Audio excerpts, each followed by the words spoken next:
that management can be a subject. We were only managing by our personal skill, and that is what we were being trained here. How to manage efficiently.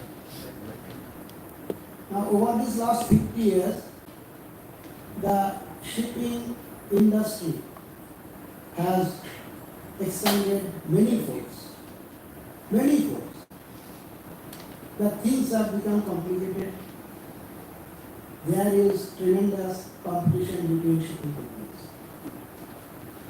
Now, the management cannot depend on personal skill of some people. So that's why even today, in your class 1, engineering management course have been introduced. We didn't appear for that. So management is a hot cake. Before you start anything, you must be a certified manager to do that job if you want to work efficiently. So to take care of that, we have organized this seminar and technical paper competition for the cadets of Marine Engineering Institutes in Kolkata.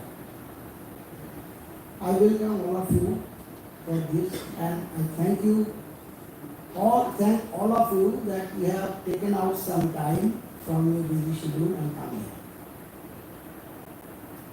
here. We will now invite the dignitaries to come onto the dais. The cadets will escort the dignitaries. I request one cadet to escort our chairman, Mr. Gautam Sen, to the dais.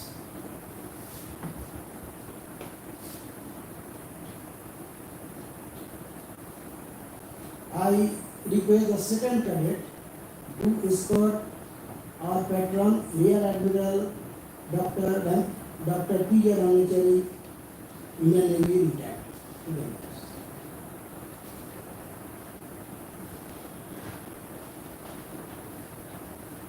I request the third cadet to escort Respectable Dr. B. Ghosh, Vice Chancellor of Olympia University, our chief guest of today.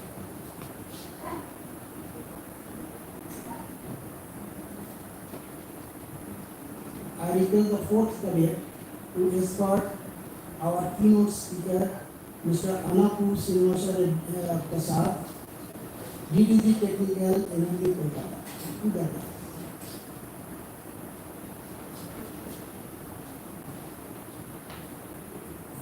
I request the fifth cadet to escort Mr. Anupul Hul, Chief Executive Officer of Hull Maritime Institute, Uttar Pradesh.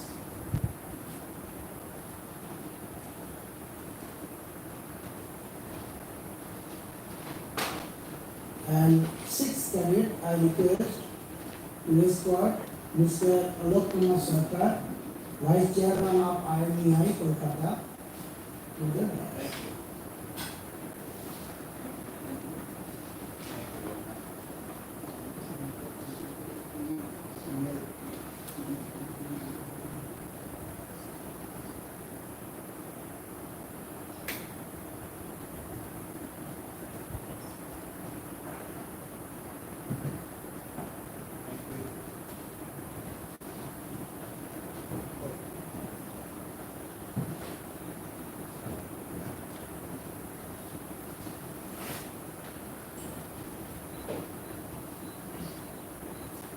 Now, I request Mr. Gautam Sen, Chairman, Institute of Marine Engineers, India, Kolkata Branch, and Chairman of Marine Engineering Division of Institute of Engineers, India, West Bengal State Center, to deliver the welcome address.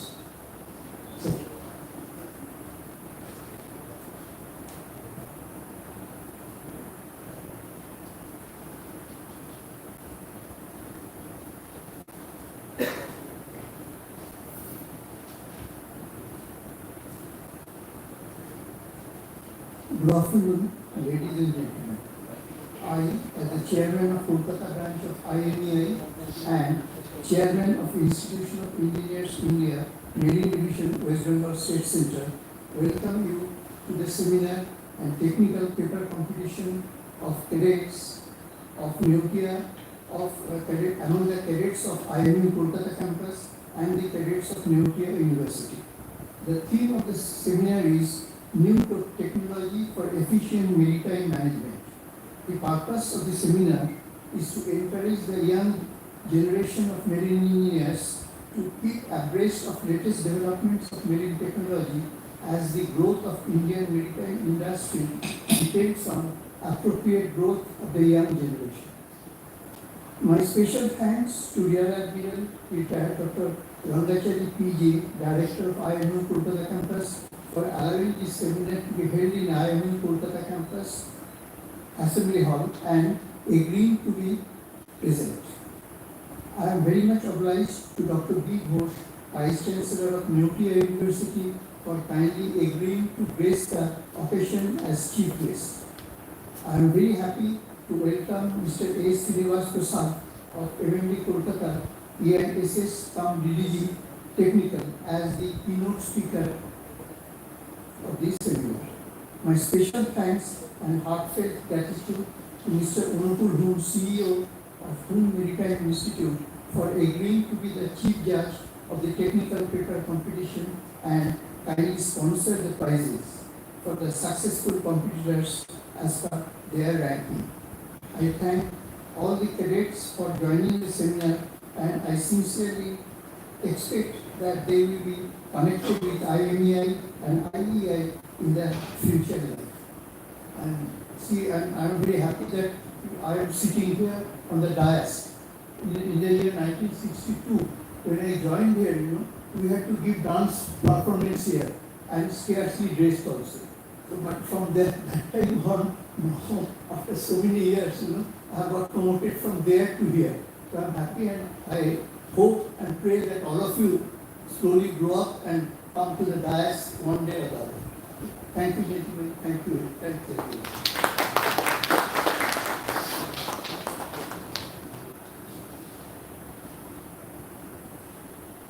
Next, we will welcome the dignitaries by presenting interview to the dignitaries. I request our librarian to welcome first our chairman, Mr. Sen.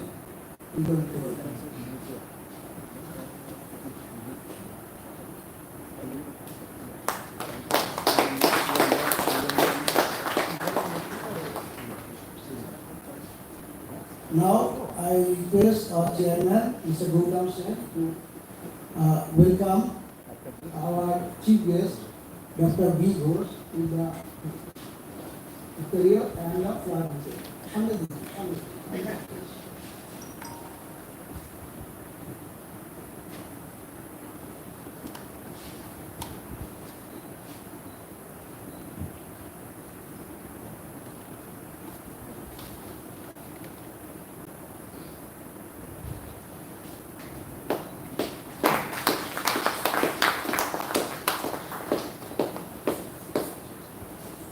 I request Chairman Mr. Gautam Ghosh to welcome our patron and the campus director of IMU Kolkata campus, Rear Admiral Dr. Rangachari, Indian Navy retired.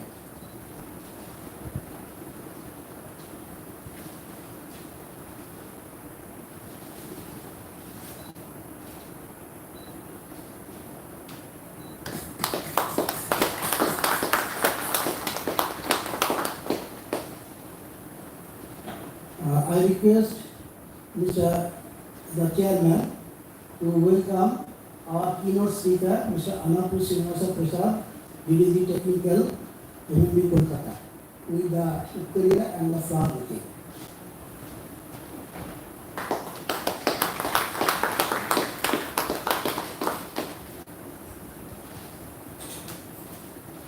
Next, I request the chairman to welcome our chief judge, Mr. Unupul Dhun, the chief executive officer of Dhun Maritime Institute, Kolkata.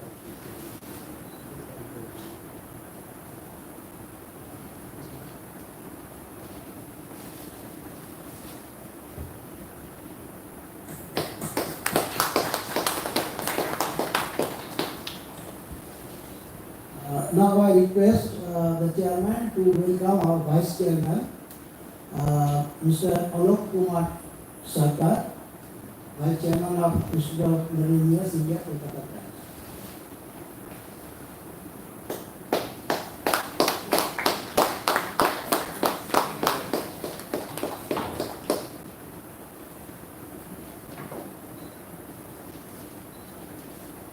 Thank you, sir, for taking so much of travel yourself on your shoulder. Now, we come to starting our program with lighting of the lamps. I request the dignitaries to please light up the lamp in the dais.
Yes, sir, please, sir, please, sir.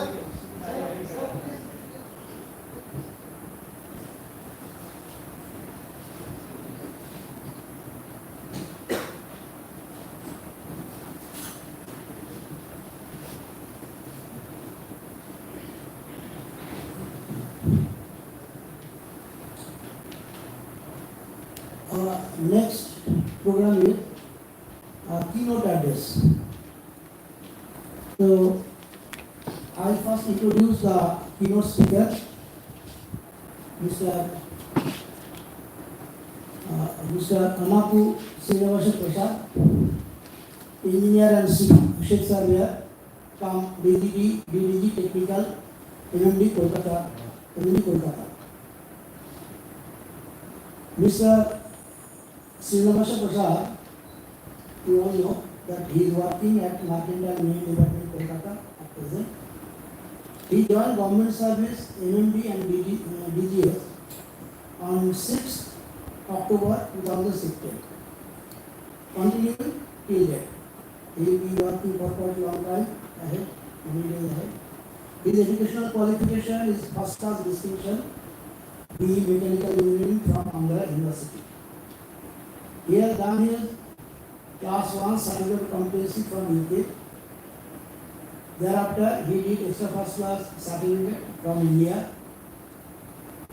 He has sailed on merchant ship from 1997 to 2014, out of which 5 years as chief engineer. Classification Society experience for 2+ years. He has worked as surveyor with Indian Ministry of Shipping. He represented India as a leader of Indian delegation at IMO, RSWG and GHG sessions 8th, 9th, 10th, 11th and 12th. The 5 sessions he led the Indian delegates. He represented India as one of the Indian delegates at IMO's STCWA session.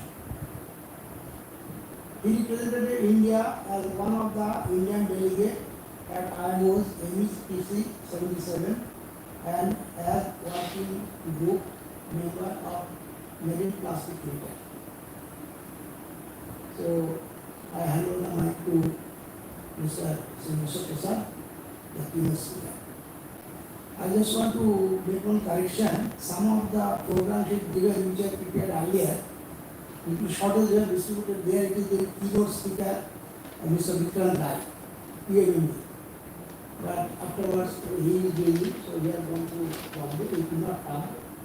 So he has requested Mr. Prasad to be here. So Mr. Prasad.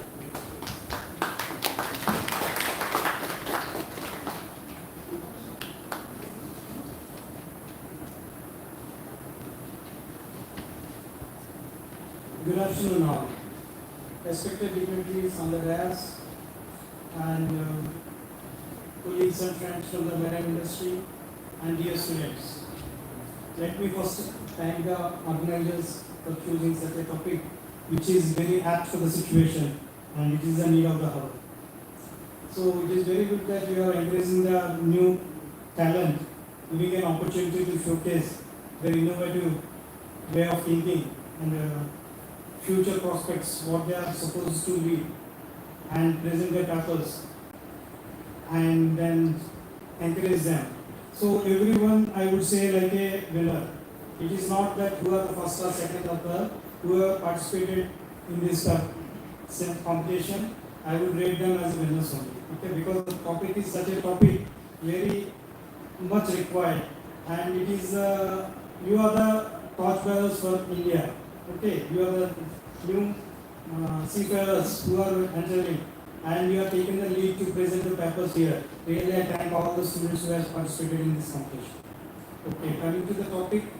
So first let me start with why we have to take the new technologies into our shipping industry, marine industry. What is the need? Because our ships are running, everything is in order and the cargo is moving well in order. But then why we have to take up the new technologies into the shipping industry? The first question raises in the young minds.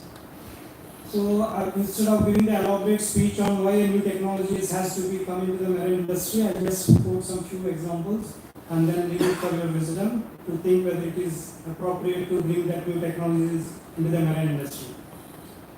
So if you remember a few years, maybe 2 decades back, if you remember the Bajaj scooter, you must be knowing it, Bajaj Chatak. It's very popular, Hamara Bajaj. Okay, it's like an Indian scooter which is very much popular. And the entire market share is only one scooter you can see on the roads, Bajaj scooters. Okay, they are very well built, good design and apt and have a very good efficiency. But the thing is that during the long run of so many years, they have not taken up the new challenges into account. And now the market share they have lost. So we have the new bikes like many other models and brands have taken over the market share. So for example, again one more example I would like to quote here, like conventional cars. You have seen that. Earlier long back conventional cars have, that is the only car which is very much reliable and running. That's the only car we can see on the roads. Later on we have some Maruti 800 cars and all.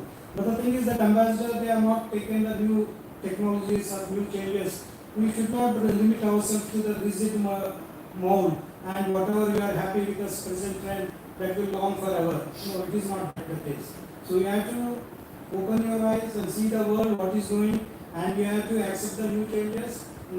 I would say here, like, change is the only constant. Okay, so even though it's not a bad design, it's a very good design in comparison that the strongest car ever on the road. But the thing is that latest technologies they are supposed to take into account which they have not taken, and they have to take a back seat when it is going forward for maybe to 30-40 years ahead. So that the thing should not happen with the marine industry also. So as a India, as a country, we also keep our eyes and ears open and open for the thing what is going around in the world and what are the changes, new changes are going to happen. We should right now you should start focusing on that and prepare ourselves to take the technologies and new inventions into our Indian field also to keep up with the pace with the world. Okay, so coming to the topic, I would it's a very interesting topic, so I have limited time. I had some notes here. Fine. So let me share some few ideas. Like I had an opportunity to sail as a marine engineer from 2000, as I said, that 1997 to 2014. I sailed for 15 years, 5 years as chief engineer. That was the time where we had a transition to the modern electronic engines and all. You must be knowing that artifacts engines. Many of the students know it is very much popular. It has taken a good share in the market. So there are artifacts engines and manned BMW ME engines, electronic engines. Okay, when we are sailing, that times we are sailing most of the time on conventional engines. They are very good, robust, and they are the one maximum there in just like R&D and RTA models and all. So and manned BMW NC engines and all. They are the majority of the great engines were built by these models. But that is the time around early 2000, these artifacts, electronic engines has slowly started progressing into the industry. And I had an opportunity to take a new build delivery vessel, artifacts engine, at Korea. So the top four ranks we were sent to the Korea to take the new build vessel. That is a new engines. In fact, I would like to name the company also, my company. I work there as a senior management officer there. So it's a master lines. So they sent all the top four management officers to supervise the new engines. So and they have given a hands-on experience at the Wärtsilä. So that was the first engine which is, and that's the world's largest container vessel, I would like to say. That time it is 9,000 TEU vessel. So that's the first time coming, and then the world is also looking how these electronic engines will perform and all. It is a trial and monitor that is like a development phase. So I had an opportunity to take that vessel, and I took was the delivery team, and we were successful. I was there for 2 months in Korea, and then after the hands-on experience at Wärtsilä, then we took the delivery of the vessel, and I would say that it's tremendous and it is wonderful to have such an experience on an electronic engine, the latest technology. Since we had a proper training, our confidence is a bit high, and we have taken it as a challenge, and then we have took the first vessel, the world's largest container vessel. Later on now, in a span of 15 years, we can see now the TEU has gone up from 9,000 TEU to 24,000. You must be knowing the vessels like Evergreen and Masculine, they are competing now to whichever is highest capacity vessels. And the BHS, I see here in English, I would say the engine specifications also. It's a 1 lakh bhp engine. And do you know how much consumption, fuel per 1 day consumption? Can you imagine? It's 250 tons per day when the vessel goes on full speed.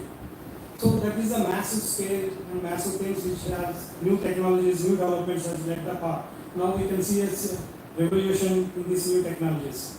Okay, fine. Now there are 3 aspects. I would like to say that when we say about the new technologies something, why we should spend so much money. As a shipping company, always they have a perspective because they want to see the cost profit. At the end of the day, their profit is which matters for the shipping company. So when the new technologies, when we are taking on board, when you want to implement on board ship, and you want to bring vessels with new technologies, then it will cost much. But then the mindset, we should not limit ourselves only to the cost factor there. Maybe the initial cost may be very high, but the thing is that the payback period, we have to have a break-even point and payback period calculated. We have to see a holistic approach, and many factors. Apart from the cost factor, there are so many other factors which will come into play, like safety of the vessel, safety of the personnel, environmental protection, and your comfort levels and the fatigue levels drastically reduces once you have these new technologies on board your ships.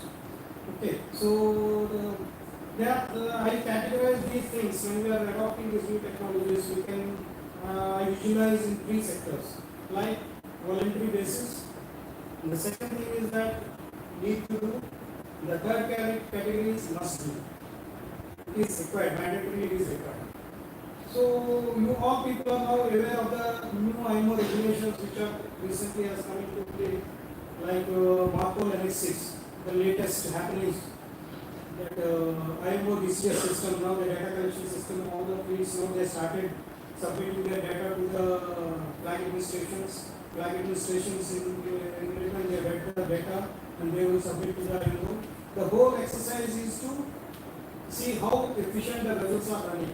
And now we are slowly moving into a voluntary phase to a need to do phase. Okay, so once we cross that need to do phase, then it will definitely end up with a mandatory phase. If you see the philosophy of IMO, since I have an opportunity to attend these IMO sessions, let me share some of my views where IMO, the thought process of IMO, and how we should keep ourselves ready and anticipate the new mandate regulations which are going to come ahead. Okay, they are already in pipeline, and you can see that now earlier no one expected that EDA and EXI and CAA, you must be knowing it. Earlier EDA is only for the new build ships. Everybody thought that it is only for new build ships, and the old ship can happily, merrily they can apply around. But it is not enough, because IMO have a very ambitious goal. They have set targets. Okay, so in line with the Paris Agreement, the IMO have initial strategy.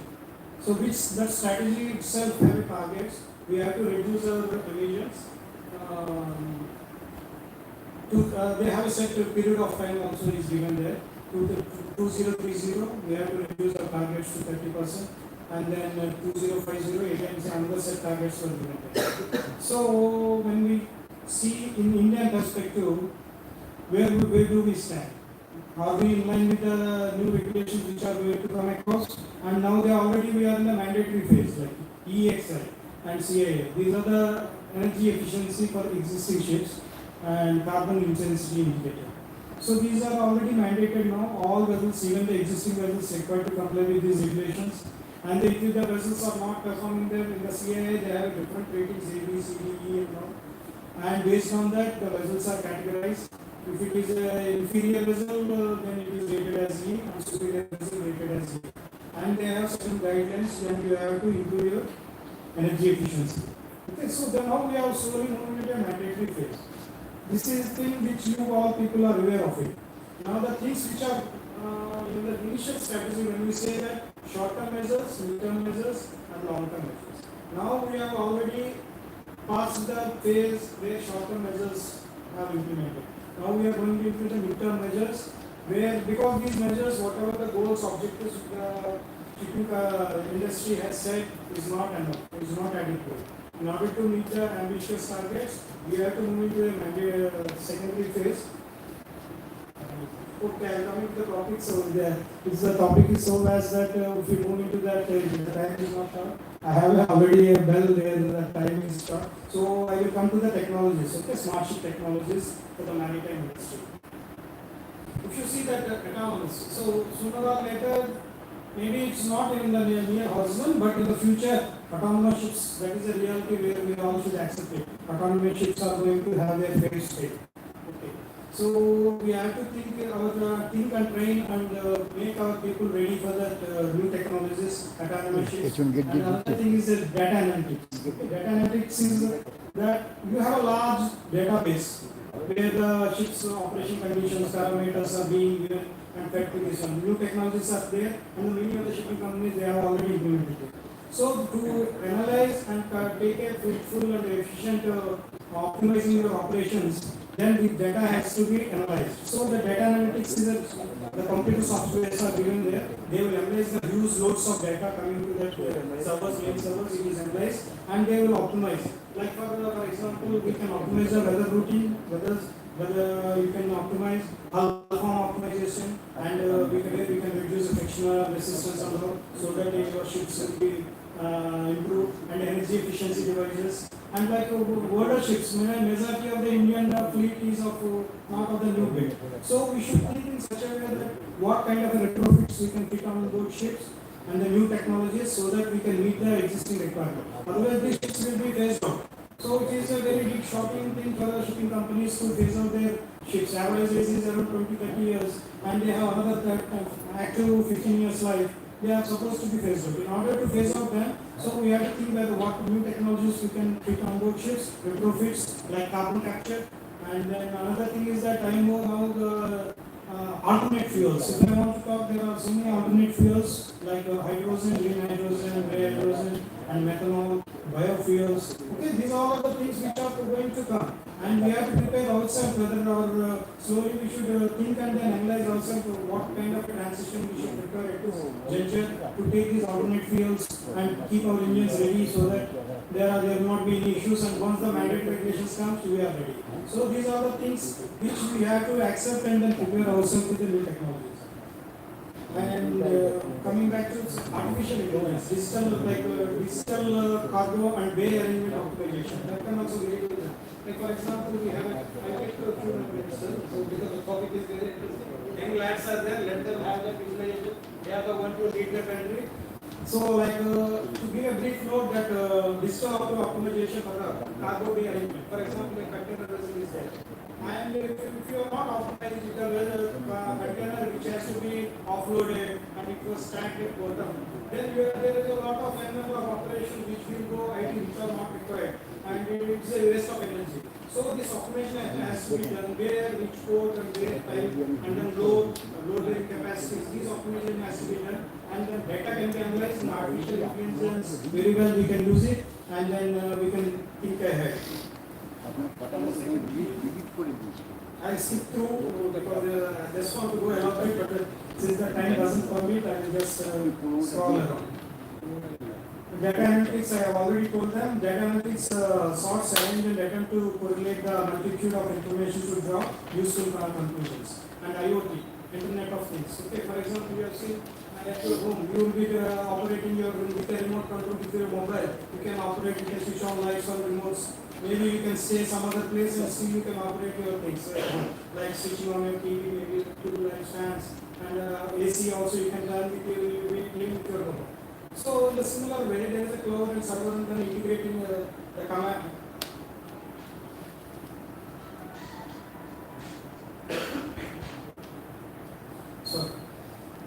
So similar way we can do this Internet of Things on board ships also, because there are certain aspects and certain areas we have seen during our sailing days. There are so many risky areas and risky jobs, even though we are taking the risk assessment and all. But this Internet of Things and this technology, remote surveillance with drone technology we can use where the inaccessible areas. If you want to send your crew there, it is very risky for them. So it may not be accessible, and also it saves a lot of cost and time and money, because we have to do a lot of preparation, staging, arrangements, and all that. It is a risky job. In some of the places where we can focus and we can use the technology there, drone technology, even for the surveys also, some of the surveys, the remote surveillance, it can be done. But areas which is not accessible, which is difficult and all. Such areas also we can focus remote control operations.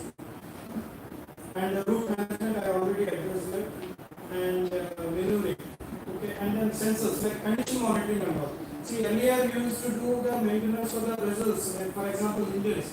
Like a periodic particular standard rules are given, 8,000 hours you have to do the we have to open up the pistons and now because of the condition monitoring, the new technology, it has opened up the path. It is not required to do at the predetermined 8,000 hours what the microservice said.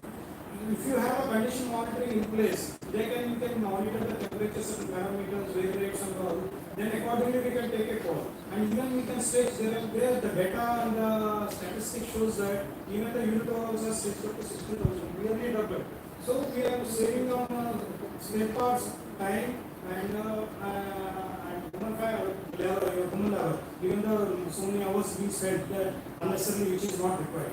So these things are condition monitoring. Like for example, bearing, we have put a sensor there. Sensor technology is a new technology where we can utilize onboard ships. For example, you have put a temperature continuous monitoring for the bearing, main bearing or sensing.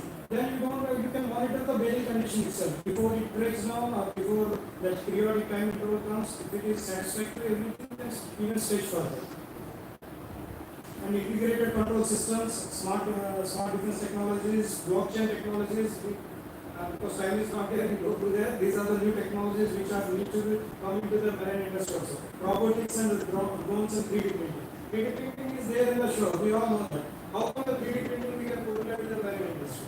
So, for example, 3D printing means the intrinsic spare parts and all. If you want to connect a spare part, there is a lot of logistics has to be there.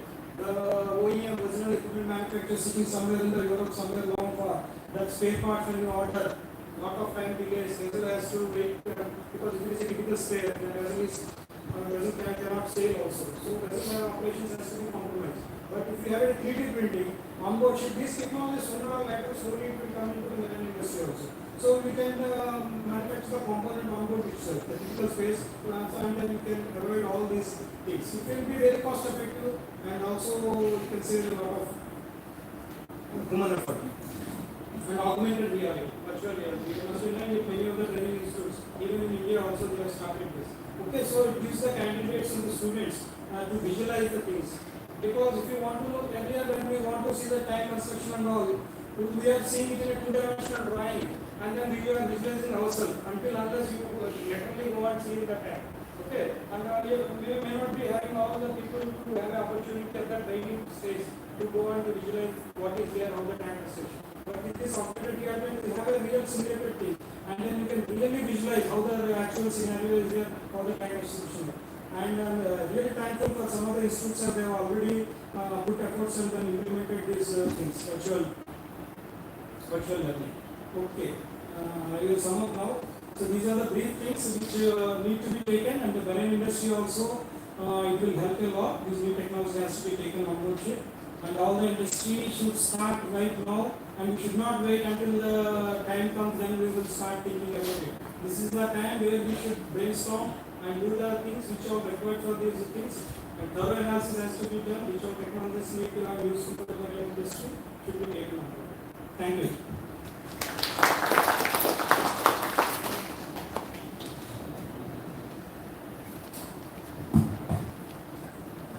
Thank you, sir, for your nice talk. So informative. It will be helpful for all of us. So with that, we come to the end of the inaugural session. Next, we will start the technical sessions. So I request the cadets to escort the unit to the front seat. And then we will start the election of papers.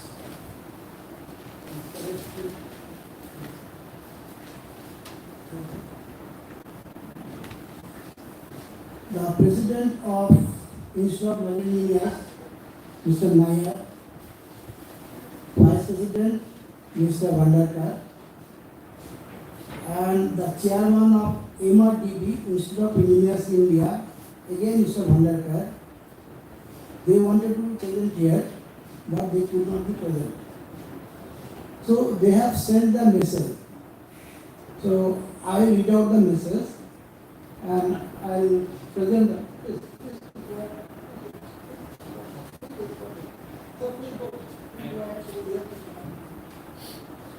So I present the messages as well as I present and read out the message so that you can.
So I'm sure you cannot read it. So I read it out for you.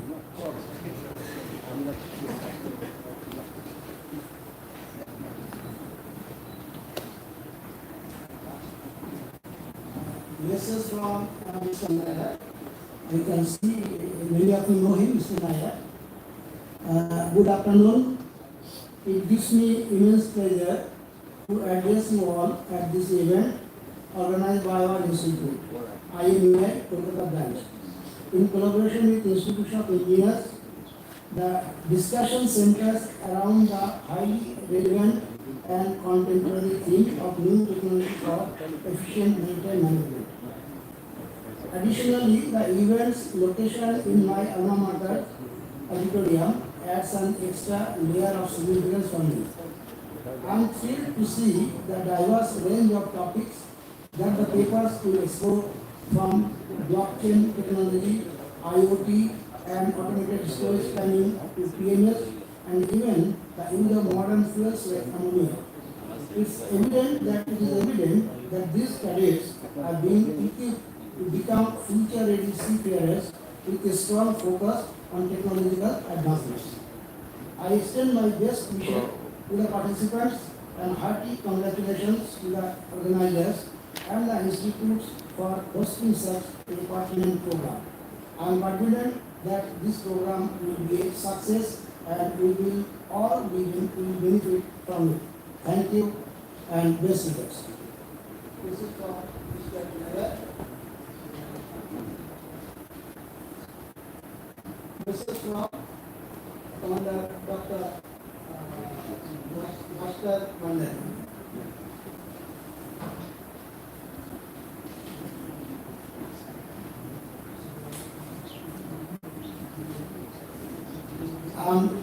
I'm happy to know IMEI and IEI is organizing seminar and national paper presentation competitions for students of the Indian Maritime University Kolkata campus and the Nuclear University Kolkata.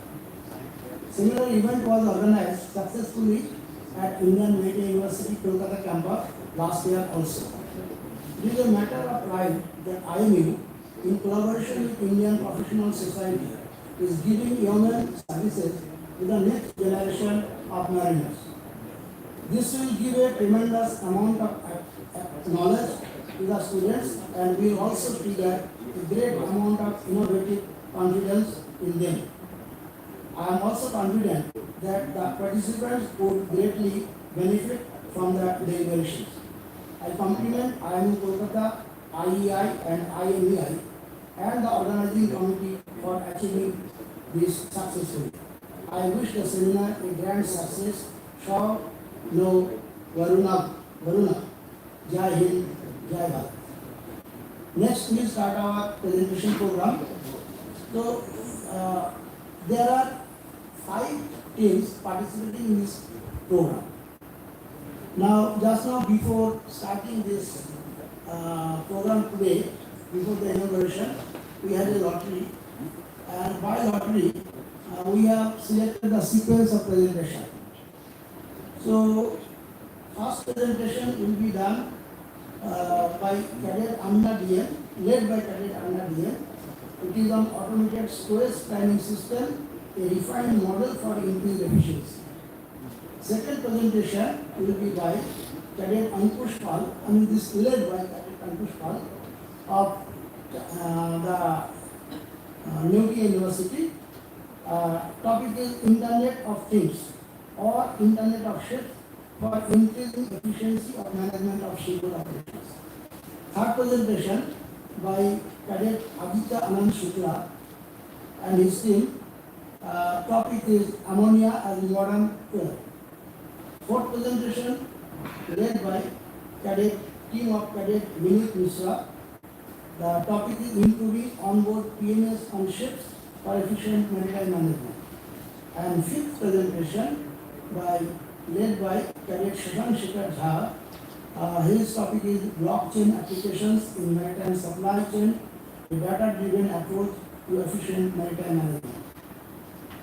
Today we have with us total 3 judges led by Chief Judge Mr. Anupul Bhun the Chief Executive Officer of the Maritime Institute, who has been welcome in the inaugural session.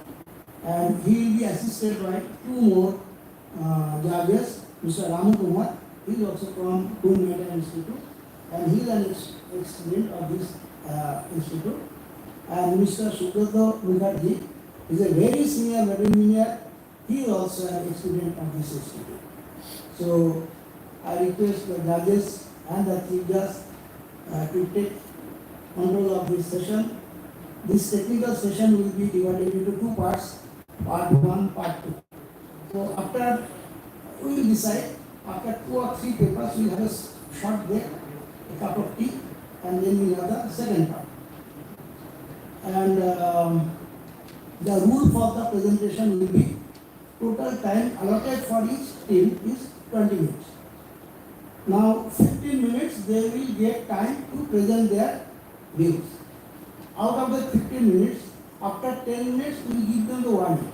I just indicate that 10 minutes over, and after 15 minutes they have to stop. And if you exceed time, there is a negative. You lose your marks. And the decision is solely dependent on the chief judge. He will decide who comes first. And I think yesterday only, we are very happy to announce that Kuhn Maritime Institute, our chief judge is present here. He has been very glad to announce that the Kuhn Maritime Institute will sponsor all the prizes. So there will be 5 prizes. I think I am correct. There will be 5 prizes. And with that he will announce when he announces the results. Okay. I mean, he needs to mention what will be the prize. So, okay, so the presenters, first presentation by Cadet Amna DM and team. Okay. So please come forward.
Good evening, respected judges, fellow cadets, and other dignitaries present here.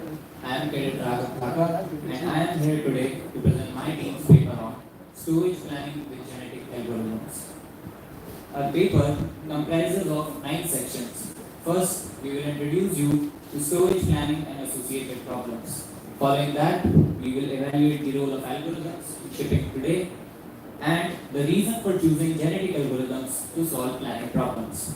Finally, we will discuss the results and the future plans of our study and consequent recommendations for concerned parties. Starting off, in 2023, the global shipping industry is estimated to be worth over a gigantic $14 trillion.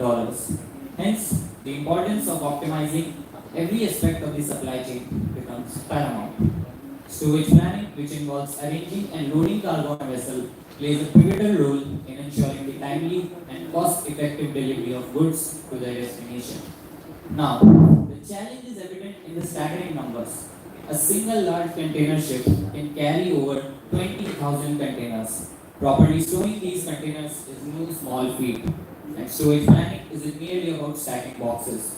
It's about maximizing space and ensuring cargo safety. Storage planning is where the puzzle pieces of international trade come together, and the impact of its optimization reverberates across industries and continents. So, how is it done? Well, traditional storage planning is primarily a manual, labor-intensive process. It relies heavily on human expertise to determine the optimal placement of containers within vessels hold. While this method served adequately in the past, it falls short in the modern era for several reasons. Human planners are susceptible to errors, and the sheer complexity of planning the arrangement of thousands of containers within a ship's cargo hold can be a very challenging task and leaves ample room for mistakes. Every day, countless containers, each with its unique content, arrive at ports across the globe. It's a humongous operation that must be meticulously coordinated. Errors here can lead to suboptimal loading configurations, potentially resulting in a multitude of issues, from decreased cargo capacity to compromised stability. Now, imagine an algorithm as a carefully crafted recipe for solving a problem. It's a set of clear and logical steps that guide you from a starting point to a desired outcome, whether it's finding your quickest route home or recommending your next favorite song. It's the digital wizardry that fuels the technology we rely on every day, making our modern world smarter and more efficient. So what does this have to do with shipping? Well, the modern shipping industry is a behemoth, spanning across the globe and driving the engines of global trade. But what keeps this intricate system moving so smoothly? Well, the answer lies in the seamless integration of cutting-edge technology, data-driven insights, and the powerful orchestration of algorithms. Other than areas like route optimization, algorithms play a pivotal role in managing port operations. Ports are bustling hubs of activity, and effective resource allocation is crucial. Here, algorithms are employed to optimize cargo handling, train scheduling, container storage, and they reduce turnaround times and enhance efficiency. Now, let us introduce you to the revolutionary tool in the industry's arsenal, genetic algorithms. These algorithms, inspired by the process of natural selection, have the ability to transform how we optimize storage planning in a profound way. Our team believes nature is the best planner, although nature is a living, so it takes millions of years. Charles Darwin's theory of natural selection emphasized survival of the fittest. Genetic algorithms replicate this process in the digital realm and cut down the time to a great extent, where solutions to complex problems evolve and improve over time. In the world of storage planning, where thousands of containers must find their optimal places within a ship's hold, the possibilities are virtually endless. Traditional optimization methods can be time consuming and they may not always find the best arrangements. Here's where genetic algorithms shine. They explore a vast search space, considering a multitude of potential solutions and undergoing data-driven selection processes, much like nature selects advantageous traits in biological evolution, just a lot faster. But what makes genetic algorithms truly remarkable is their adaptability. They are not confined to a single approach. Rather, they combine elements from multiple solutions, akin to the way genetic material is combined in nature. This feature allows them to break through local optima, finding global optimal solutions that were previously elusive. Now, let's consider a few case studies. The Port of Singapore, a global maritime hub, undertook a transformative journey to address key challenges in cargo handling efficiency and safety records. To overcome these challenges, the port proactively incorporated real-time data analysis and predictive analysis. The results were striking. Vessel turnaround times were significantly reduced, leading to quicker deliveries and cost savings for shipping companies. The Port of Singapore's ASP-driven transformation stands as a global testament to the potential of algorithms and their usefulness in maritime logistics. Also, the port of Rotterdam, one of the world's busiest, managed an astonishing 14.8 million 20-foot equivalent units in 2020, emphasizing the immense volume of cargo it handles. Inefficiencies in cargo handling at this scale can trigger a domino effect on the global supply chain, underscoring the pivotal role that storage planning plays in sustaining the uninterrupted flow of international trade. Now, our study begins with collection of data from diverse sources. This comprehensive data gathering effort included historical shipping records, cargo manifests, and detailed ship specifications. A key focus of our analysis was the utilization of data sourced from the port of Rotterdam, which managed, as you just mentioned, a staggering 14.8 million TEUs in 2020. In line with the real-world data, we incorporated constraints such as weight limits and temperature-sensitive cargo and adherence to ever-changing safety regulations. For instance, data revealed that a significant portion of the cargo included temperature-sensitive pharmaceuticals, which required storage within climate-controlled areas. Our primary objective centered on optimizing the utilization of cargo space within the cargo hold, all while upholding stringent safety and environmental guidelines. Our goal was to minimize wasted space and elevate efficiency standards, thereby enhancing the overall efficiency of storage planning. Now, in order to effectively optimize storage planning, a genetic algorithm takes the following steps. Initialization, which is followed by fitness evaluation of the solutions. Then we select the best solutions and we cross them with other planned solutions. After that, this leads to the mutation of refined solutions, leading to an efficient and quick storage plan that cannot be made by a human. This slide shows the working of the pseudocode of our selection, crossover, and mutation operators. These steps help us effectively reach the best combinations for cargo placement, thereby minimizing vessel turnaround times and increasing profit. Additionally, what did we learn? While traditional optimization methods can be time consuming and they may not always find the best possible arrangements, genetic algorithms explore a vast search space, considering a multitude of potential solutions. But that's not all. Over time, these algorithms adapt and refine solutions to reach the most efficient cargo arrangement. All these factors combined with their adaptability place genetic algorithms as a prime competitor in the race for increasing storage operation efficiency. In the next part of the paper, we have formulated a mathematical modeling for the solution of storage problem, considering factors like total number of cargo items to be stored, probability of cargo damage in both situations, and revenue generated by both systems. With the existing system generating an annual profit of $5 million with painful turnaround time of 24 hours, the fully refined blockchain integrated version of our solution boasts a 10% increase in profits with reduced turnaround times of 12 hours, showing an immediate improvement of 50%. As shown on the slide, blockchain-powered genetic algorithms have the potential to generate 500,000 profit on top of the 5 million that is already being earned. In the quest for optimized storage planning, the choice of right algorithm can make a world of difference. So we have compared the taboo selection method with our selection method, and we have compared the results to see which is faster, more efficient, and can handle more complex situations. Data shows that in the comparison between genetic algorithms and taboo selection method, the former often prevails in problems like storage planning. Genetic algorithms leverage data-driven selection, diversity in solutions, and adaptability to find the most optimal arrangements within a shorter time frame. Based on the data gathered during our study, we would like to recommend first of all the industry to embrace genetic algorithms.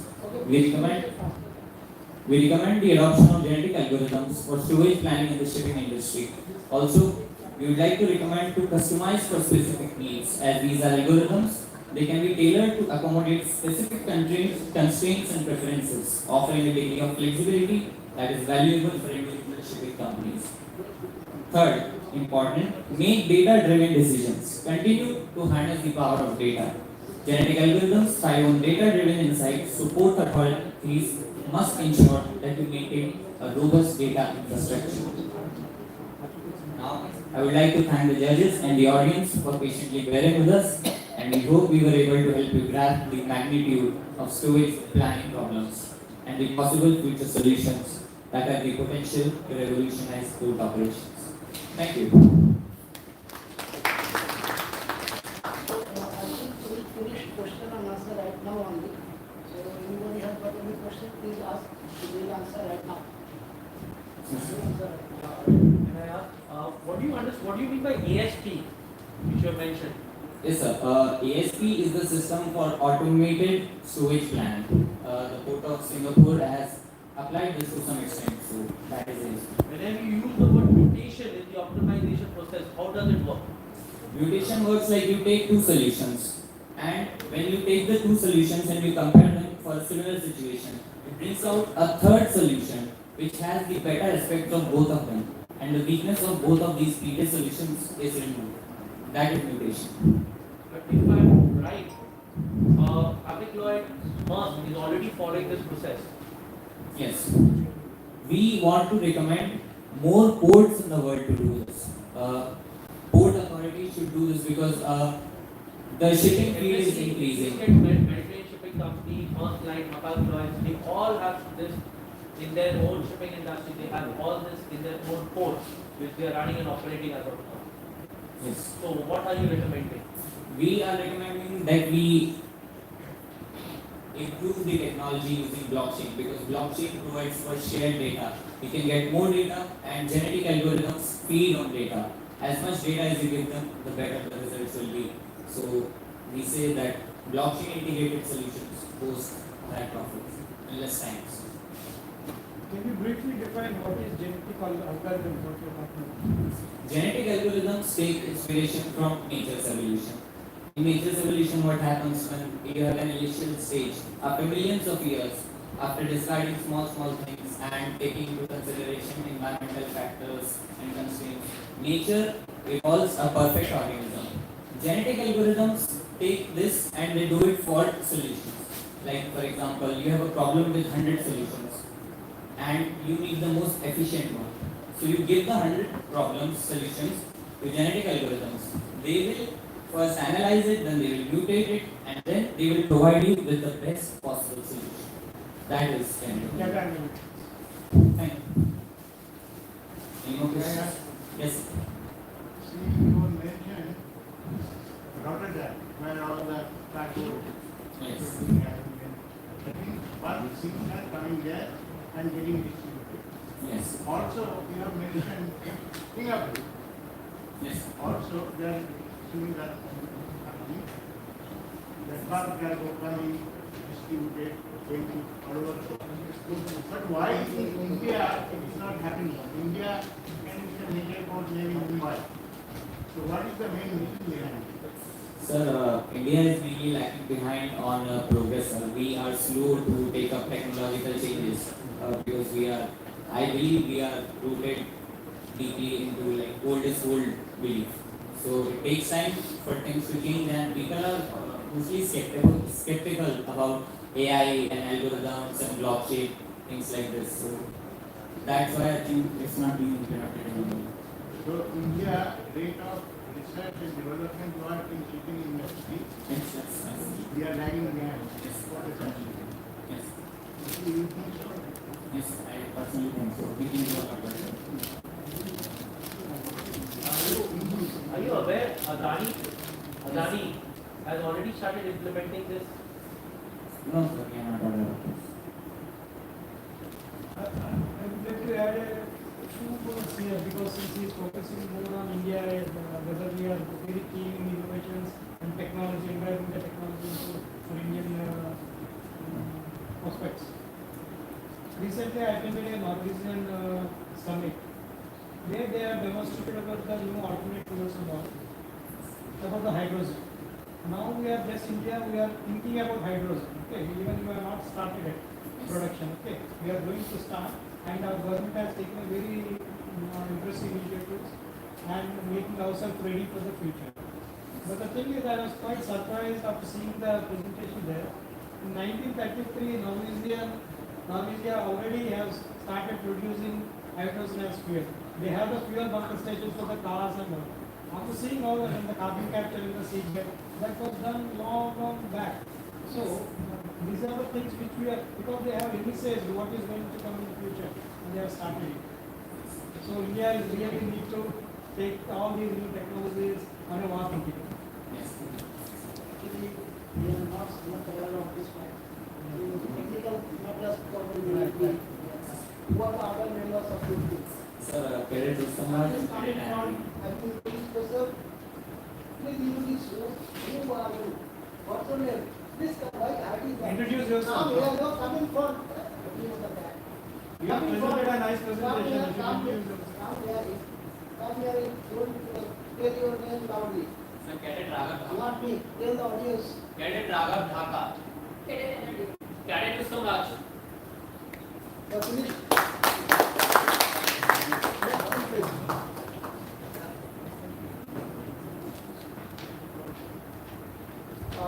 Next thing will be Ankush Pal and his team. Ankush Pal and his team. What semester? Sir, third year, fifth semester. Fifth semester.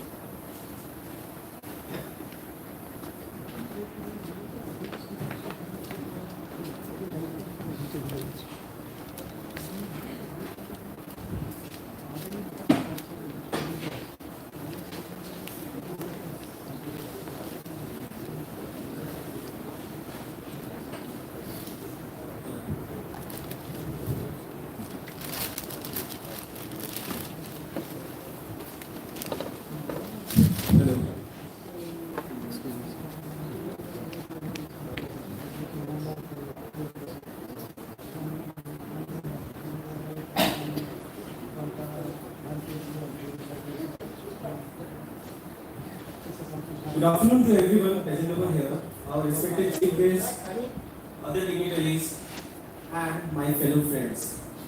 Today, I, Ankush Pal, a fourth-year cadet of the Kolkata University, is going to present a presentation on the Internet of Things, which is increasing the efficiency in the management of the shipboard operations. So, what is IoT? Before knowing about IoT, we should know what is Internet. Internet is a global computer network providing a variety of information and communication facility through interconnected networks. IoT is a technique which connects the devices, machines and tools to the internet by means of some wireless technologies. As of now, there are 9 billion of things that have been connected to the internet, and in the future we are expecting about 20 million.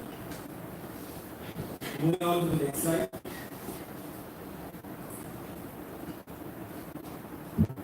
Why IoT in the maritime industry? IoT is trusted because of its flexibility and reliability in these different zones. If we talk about some importance of IoT in the maritime industry, it helps to monitor and control the parameters of shipping containers and helps to select the shortest and fastest path for this shipping industry. It helps in automatic condition-based monitoring and also reduces the breakdown and error which provides any faults in the system.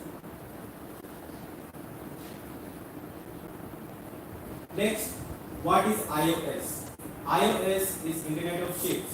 This term refers to the application of Internet of Things to the maritime vessels. It is done by equipping ships with sensors, communication systems, and data analytics, which helps in increasing the maritime operation efficiency like navigation, safety, and maintenance. Next. Here we are seeing the iOS architecture. There are basically 5 layers. First one is the sensing layer, then is the heterogeneous network layer. After that, it is the data computation layer. Then comes the service and application layer, and the final one is the execution layer. The sensor layer sends the collected data from the sources. The network layer helps in communicating with the different devices and objects which are the part of the iOS system. The computation layer helps in storing and managing the collected data. The service and application layer provides application and service to the customer, and customer can select his reliable service from the system. And the execution layer provides a service window for communicating with the customer in the real time. Then comes the iOS elements. There are basically 6 elements present over here. The first one is the identification, which provides a unique identification mark to all the objects in the iOS system. Then comes the sensing. In the sensing platform, we are having various sensing techniques like CCTVs, cameras, and also image detection system. Then comes the communication system. It helps us to provide communication with the customers and provide an iOS link. So we are using various technologies like RFID, Bluetooth, Wi-Fi, and LTE. Computation, as you know, we are storing the data over here. The technologies that we are using are Raspberry Pi, Intel Galileo, Arduino, etc. Services helps to identify where are the sensors and the raw data it is being collecting and summarizing it. And the semantics helps to extract the knowledge from the data collected and provide the required iOS services. Now we are going to discuss some major applications in the maritime industry. First one is the route planning and optimization. Then comes the automatic fault detection and the predictive maintenance. Then comes the cargo tracking and cargo environment monitoring. After that, there is environmental monitoring. Then is the energy efficiency, and we are going to start. So, what is route planning and optimization? Two of the main reasons that accidents take place at sea are improper route planning and no route optimization. In conventional shipping, the master and the ship authorities prepare the routes, which may be good but doesn't provide any optimal performance. And a method comprises of an automatic path planning system which reduces the accident and also enhances the efficiency of the sea transportation. To avoid the collision, we have a heuristic-based system which is having 4 objectives like economical base, safety, smoothness, and the shortest path for the ship. Then we are going to the next slide, which is discussing about the automatic fault detection and preventive maintenance. Fault detection and self-diagnosis are the most required thing which are shifting us from the traditional method to an intelligent iOS-based system. So a method is being prepared in which we are using a proximity sensor which is being fitted to the machinery, and there is an alarm system which is helping us to signal whenever there is a failure and also to avoid any machine failure. Here, as you can see, there are various sensors fitted to the machine.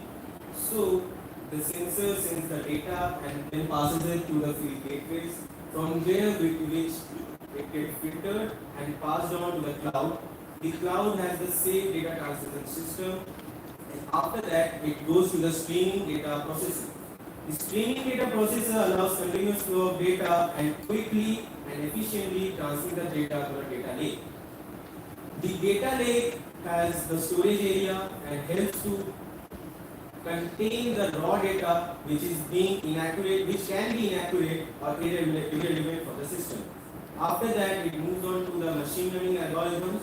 The algorithm helps to detect any abnormal data patterns and creates a predictive model. And after that, the thing is being created and being sent to the actuator from the return line, from where it is being collected. Then comes the cargo tracking system. The cargo tracking system is being there because sea vessels are being loaded with various sea ship containers, and from departure to the port, from the arrival, we are having significant uncertainties in the safety of the cargo.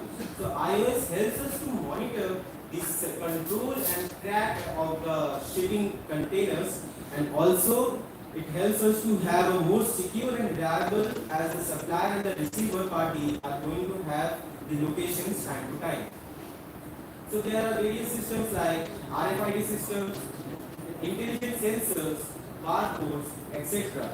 And the RFID system are the mostly used system, which is containing of a RFID reader as well as a RFID tag, which helps in identifying and tracking the object. Now I will be passing on to my fellow teammate for the rest of the presentation.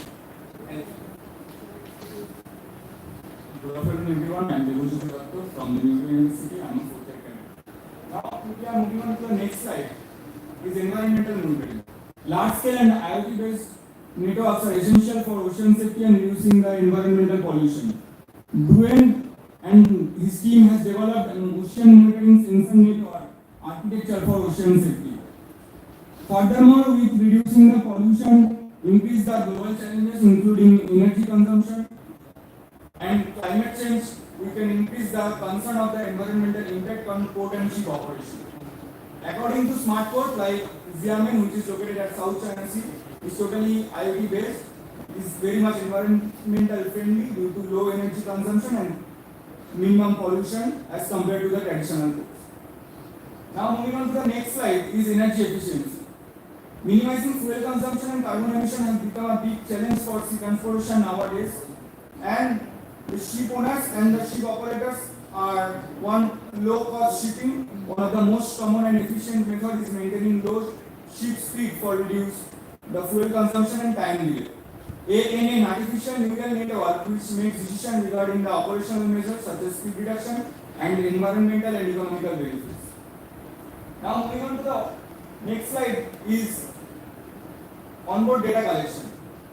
Onboard data collection, in here we are seeing that FD is VDR, Indian Data Logger, FD is electronically chart display and information system, VDR is voice data recorder. And in this system we are seeing that we have to go through from so many parameters, but in near future the total data will accumulate to the master database, and from there it will go to the shore. Now moving on to the next slide is I want to conclude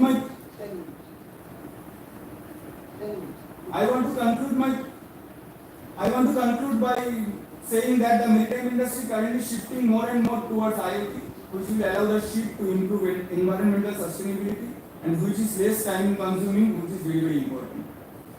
IoT ensures frictionless and secure information from ship to ship and ship to shore. Within the shipping industry, IoT is evolving in a new idea known as IOS, Internet of Ships. Overall, IoT provides new motivation to explore new applications and to develop novel solutions. Finally, the shipping industry is benefited very much from this application. There are some references from where I have taken the data. And lastly, I would like to thank my mentors who has helped us immensely, and my batchmates who has worked a lot to make this presentation successful. Thank you.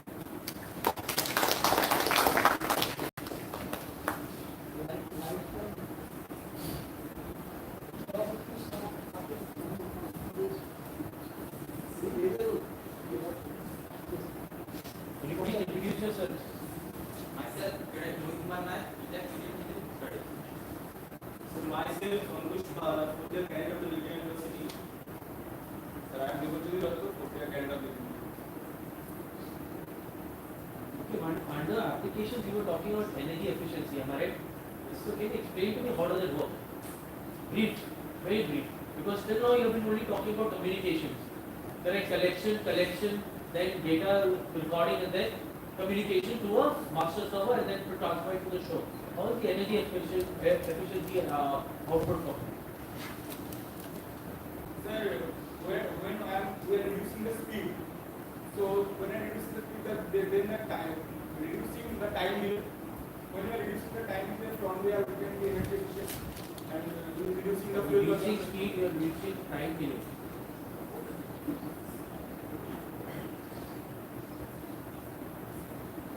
by reducing speed, sir, by reducing the speed, we can get more chance to burn the fuel and fuel that maybe it's like a by reducing the speed, we can burn the fuel more efficiently.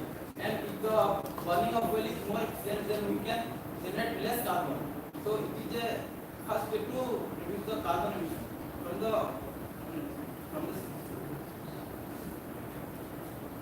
You are talking about IoT, Internet of Things, right? So Internet of Things, what you are doing is you are collecting data. Lot of data is being collected. Okay. With that data, what you are doing? How we are achieving this energy efficiency? We have to correlate both. No? You said IoT. Okay. Just by reducing the speed is something different. That is an operation. Okay. Now this Internet of Things, whatever data you have collected, and what is the correlation of getting energy efficiency? suppose sir, I am Give an example and then you can. suppose I am moving at 10 optical miles and burning some 10 ton of fuel. Then I am emitting the carbon with 10 or 20%. So then I can collect data. Suppose I am burning the fuel and getting the emission of carbon emission is this amount by in this speed. So if I reduce the speed and burn the fuel less, then burn the fuel less. And we are talking about economical speed. Yes, sir. Okay, see, let me correlate like this. Whatever data, lot of data being collected, okay? The ship speed, weather routing, and then weather conditions, and the port berth availability. Lot of data is being fed. You analyze the data, and just-in-time arrival. Okay. So if you suppose if you are not analyzing the data is not in hand, what happens? The ship may come at a high speed, wasting lot of fuel, and must have consumed the fuel more, and it is not very efficient. And then you just came to the port and you stay idle there and wait for the berth for another say couple of days or 3 days. But if you have a proper data analysis, that IoT whatever data you can compile and analyze, and the port availability, berth availability, and the traffic, and the anchorage, whatever the congestion at the anchorage, and then accordingly you reduce your speed, and so use the data and then analyze and use your, and then accordingly you adjust your speed and come just-in-time arrival. That is what whatever just-in-time arrival, so that it is overall cost effective. Okay, that's how you have to. See, in two-stroke engine, where air-fuel ratio is a factor, and in medium speed, B-type engine.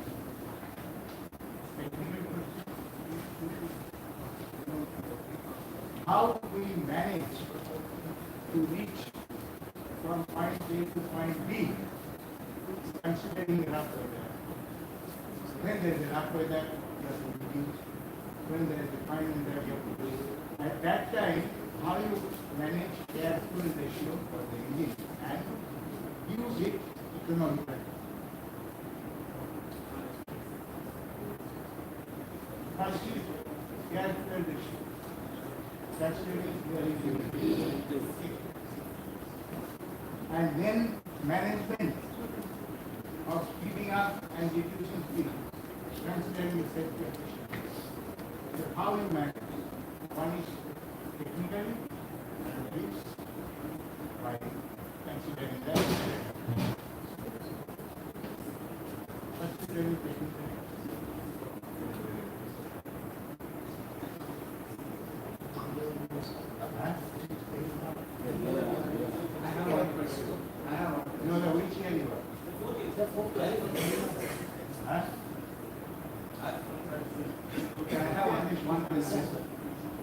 You have mentioned automatic fault detection and preventive maintenance using sensors, connectivity and application. All these are existing today. Sensors are there, it is connected to your main panel in the control room. Then what is the difference between the existing technology and what we are seeing? How can preventive maintenance be carried out from remote? So we are carrying out predictive maintenance stock of inventory. Like if there is any fault in the machinery that we are having the stock, then we are having the if we are having IoT with us, we are having the information learning that we have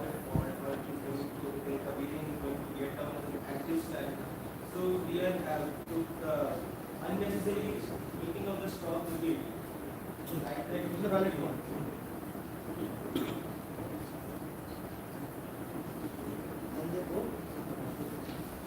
Okay, thank you.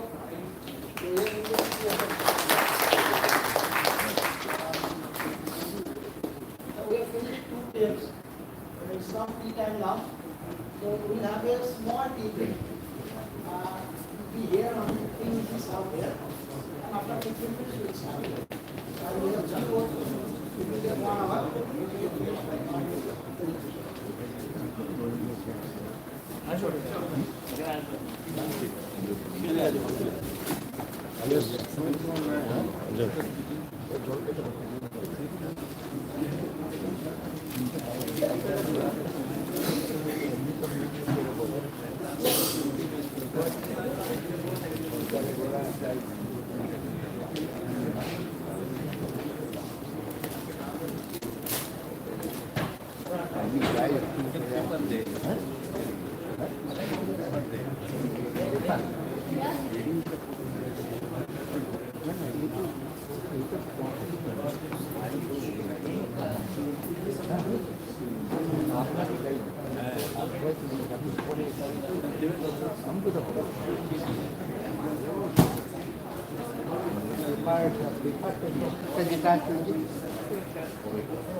New technology for but maritime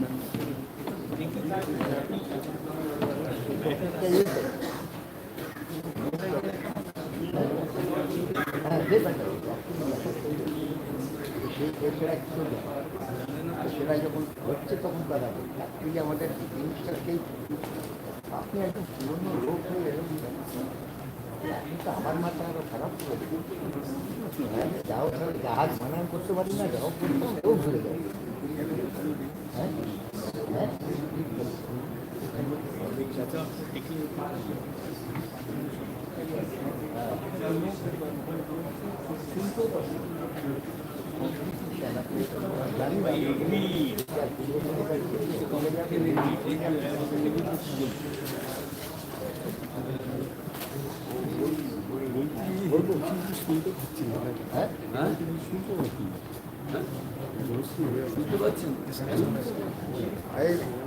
Mahendra সাহেব আসল কথা কি জানেন তো উনি একটু কানের treatment করাচ্ছেন সেটা বলছেন না হ্যাঁ কানের ট্রিটমেন্ট করেছে সেটা বলছেন না আর শুনতে পাচ্ছি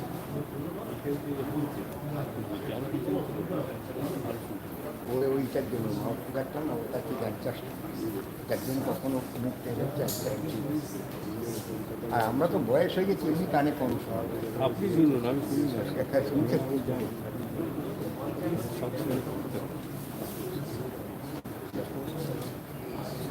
জল খেতে বলেছে হ্যাঁ যান খেয়ে আসুন না চা আমি যাচ্ছি আমি যাবো একটু ওয়াশরুমে যাবো তাকে ওই হেঁটে যেতে হয় অনেকটা না 3 ঘন্টা ওই ঘর যাচ্ছি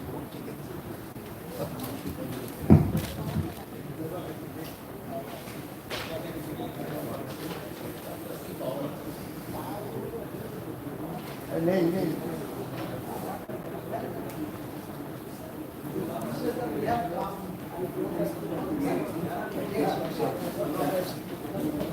Anyway.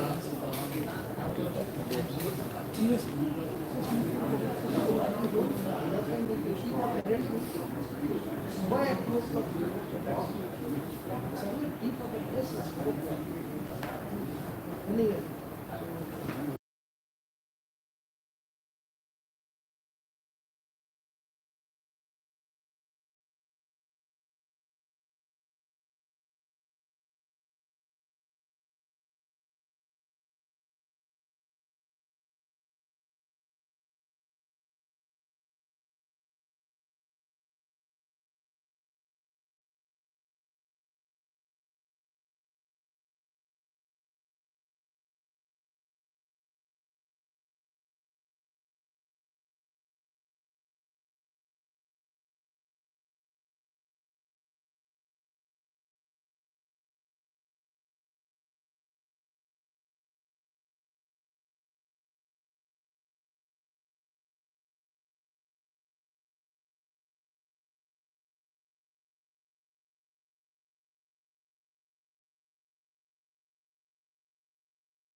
So he's suffering from viral fever, sir.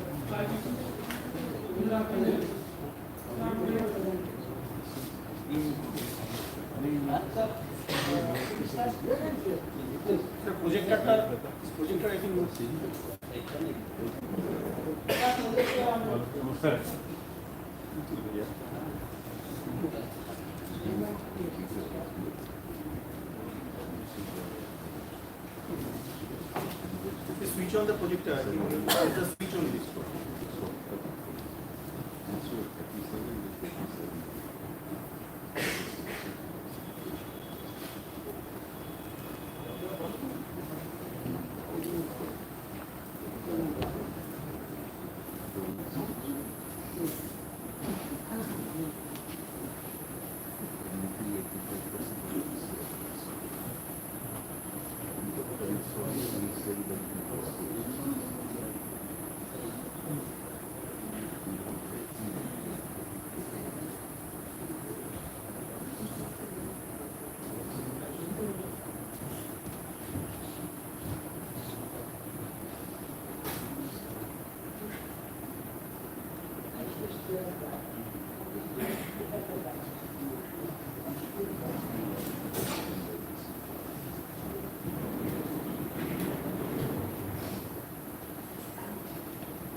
Good evening, all the dignitaries present over here, my professors and the batchmates that came over to see the presentation.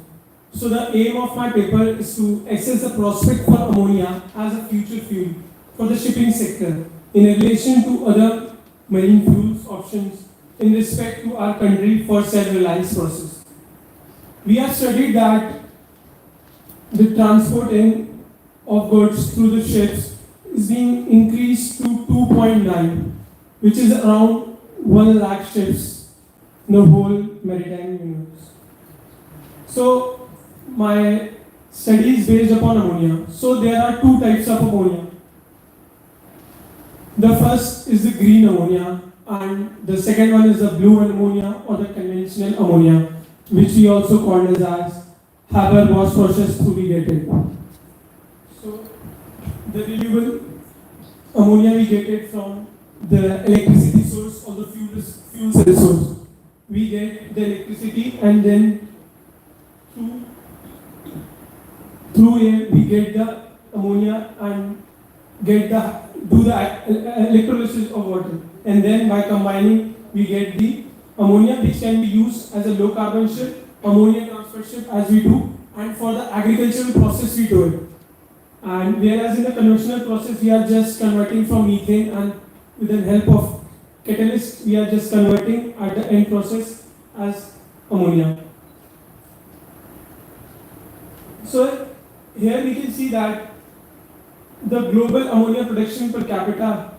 So India is one of the most ammonia production industry, and we are only country in the world we are just still using ammonia in the agricultural process, and moreover we import for the different countries worldwide. Moreover, we have a terminals in the 30 major ports that are Tuticorin, Kandla and Paradip. So what are the various regulations which led to the development of ammonia as a fuel? So the first was the Energy Efficient Design Index for the new building ships that came around in the year 2013. And the second one is the IMO's resolution for the reduction of GHG emissions by 2030 by 40% and by 2050 70%. And the recently sulfur cap of IMO. So what are the properties that led to select ammonia as a fuel option? So the first is it can be stored in a liquid form, and we conventionally transport it at pressurized form. semi-pressurized form or the semi-refrigerated form and in a fully refrigerated form. And another is when we combust, that is the combustible products we get it from the ammonia are just simply nitrogen and hydrogen. There is no carbon element present over here, so no carbon dioxide or the GHG emission we could get. So there is a comparison between the diesel and the ammonia. And the major advantage we could see is the latent heat of vaporization of the ammonia. You could see it's quite much more than the latent heat of diesel. So the ammonia fueled diesel engine studies. So in the 1822, ammonia was taken into the consideration by the research in a small locomotive engines. In 2010, the rector and the conducted a experimental study on a cylinder diesel engines where the fuel was injected into the cylinder while ammonia vapor was fumigated from the intake ports. So through this, the temperature, the exhaust temperature which could go to much higher was limited because of ammonia as its temperature is quite low. And in 2020, the studies of ammonia diesel engines were done by Crockett L. It is a scientific study. They proposed that the ammonia hydrogen homogeneous charge compression engines, and they developed the engines that how with the use of ammonia and hydrogen we can get the propulsion in our ships. And this was a graph that at the start, the ammonia does not combust very much easily. So the amount of methane was more, and as the combustion takes on, the methane volume goes on decrease and ammonia value goes on increase. So the overall energy keeps constant.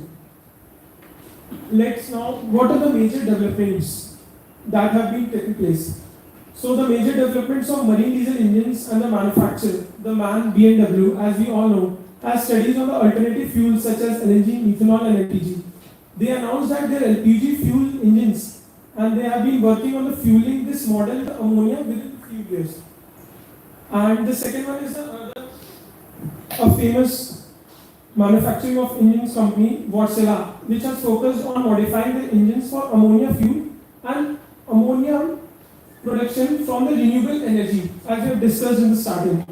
And the second one is the Alfa Laval. As we know that the Alfa Laval purifier separators, we all know, has been working on the fuel supply systems for LPG and ammonia for decarbonization in the industry.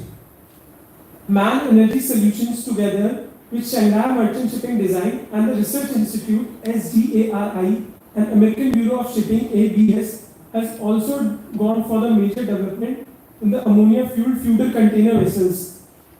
Even the European Union, they are much more ahead of any other maritime institute countries we can see. The EU has also funded the project and the ship FC that aims to convert an offshore vessel to run on ammonia. So there are some major advantages of ammonia when we compare to much of the fuels as we have talked about like methanol, hydrogen. So the ammonia has a lower heating value than the diesel with high octane number. So the high octane number, it combusts much more efficiently and easily and a high auto ignition temperature. So it is a safety factor for us and as it saves us that it won't lead to a major fire or explosion. Ammonia has a high latent of vaporization as I've discussed. The thermal efficiency is higher. It has got a higher thermal efficiency than the conventional fuel. And the ammonia more dense than hydrogen to store in the insulation pressurized tank. So the storage on any type of a vessel is not any issue. There are not any issues with the infrastructure of the ammonia. That's now. So ammonia fuel performance, which through various studies have gone through. So in the fuel cells, either the ammonia can be used directly as an ammonia is split into hydrogen and nitrogen, and the hydrogen then used in the fuel cell. In fuel cell, the energy can be developed either by PEM, proton exchange membrane fuel cells.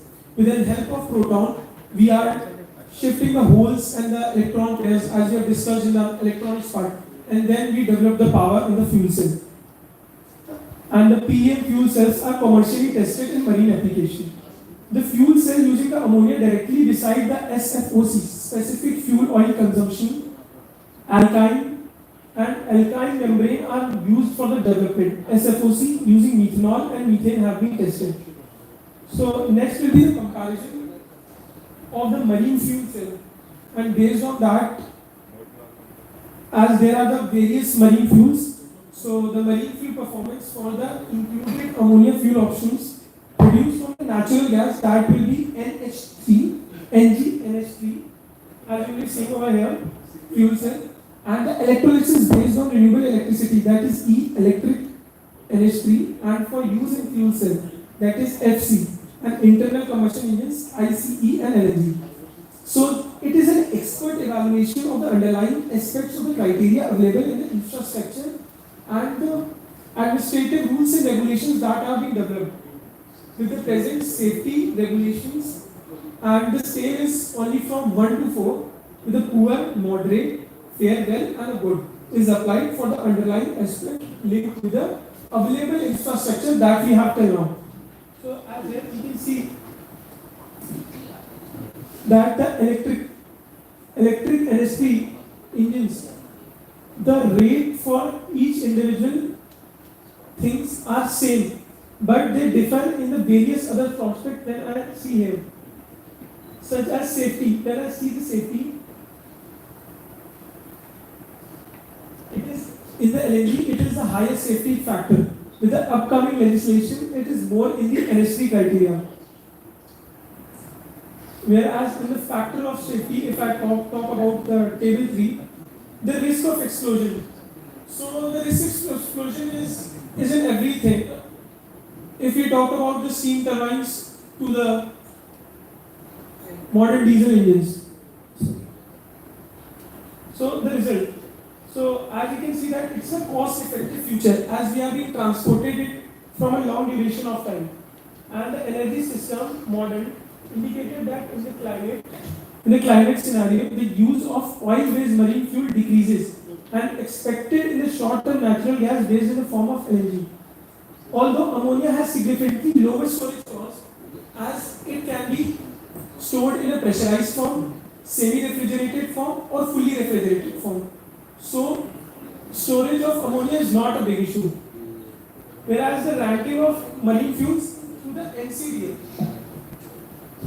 So the NCDA is a multi-criteria model analysis that with the present rules and regulation administration, what all things can be done, and based on 1 to 4, it is being done. And here we can see that the maritime regulations and the upcoming regulations purely signifies that we need an alternative fuel and the ammonia can be the much better prospect. Whereas here, when we compare that the present fuel manufacturers, they are too focused on developing of modern fuels, and the authorities to even HSC that are too focused for the ammonia as a fuel cell. So thank you. This was the presentation, and these are the references which I use. So I will welcome all your questions.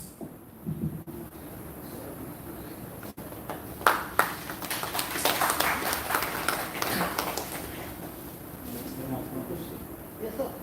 You mentioned energy development index. Yes, sir. What is that thing? So it is the ship's energy efficiency design index. That You know human development index? yes, sir. What is human development index? That based upon our birth, education, human. Human development index is aggregate sum of three components. Sir, Education level, longevity, and income level. And we can quantify. Energy development index. What is that? Suppose you have mentioned the 12th engine, you know, that the engine start with a diesel and ammonia is coming. yes, sir. Right? So if you can compare the engine run with a dual fuel engine run by a single diesel or engine completely run by ammonia, what's the energy development index between the two engines? Sir, if an engine is completely run by diesel, then there will be other emissions quite high. When we are using both the dual fuels, then at the start with the alcohol cover system and the SCR which are using it, our emissions are being reduced. Whereas when we are using both, we are at partly getting hydrogen, which can be again used in our ships. That's why we given the fuels. I agree. I encourage it. But I think that if you carbon ammonia, nitrogen will come out. Hydrogen you can use, PVM something like that. Yes. And nitrogen will come, nitrogen dioxide or nitrous oxide. And when they dissolve in water, they form the nitrous or nitric acid. And there is acid there.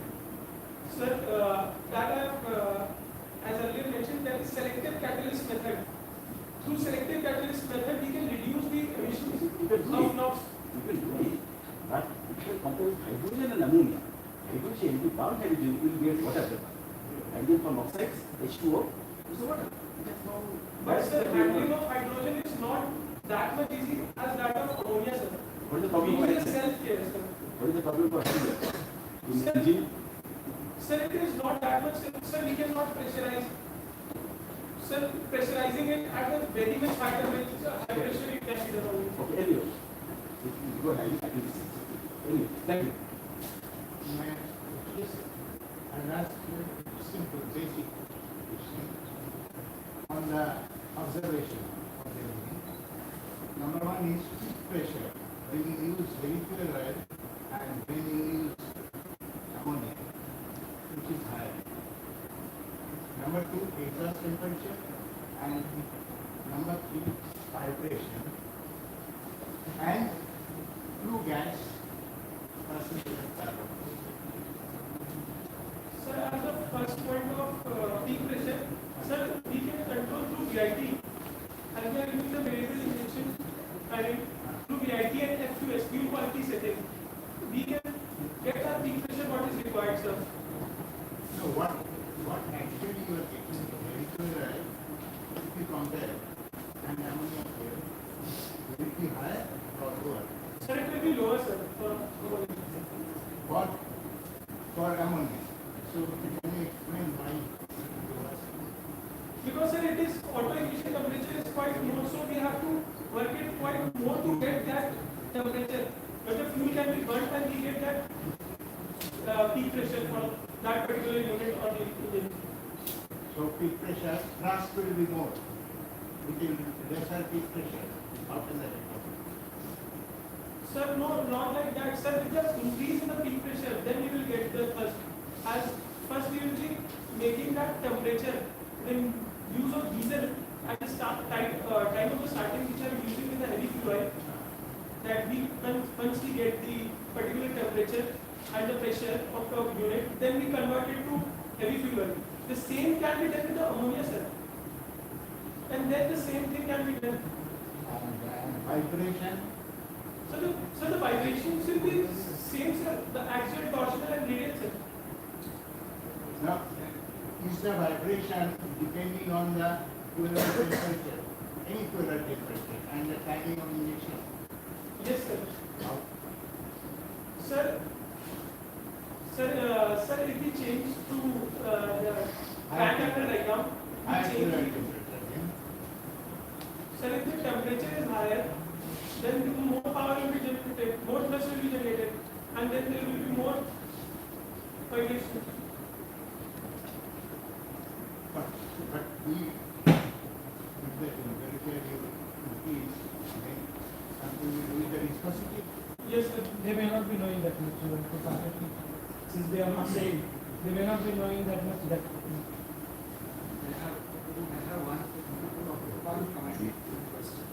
Fine. Have you shown this slide before and saved it yourself? I mean, your whole presentation. Yes, sir. Any comments on it?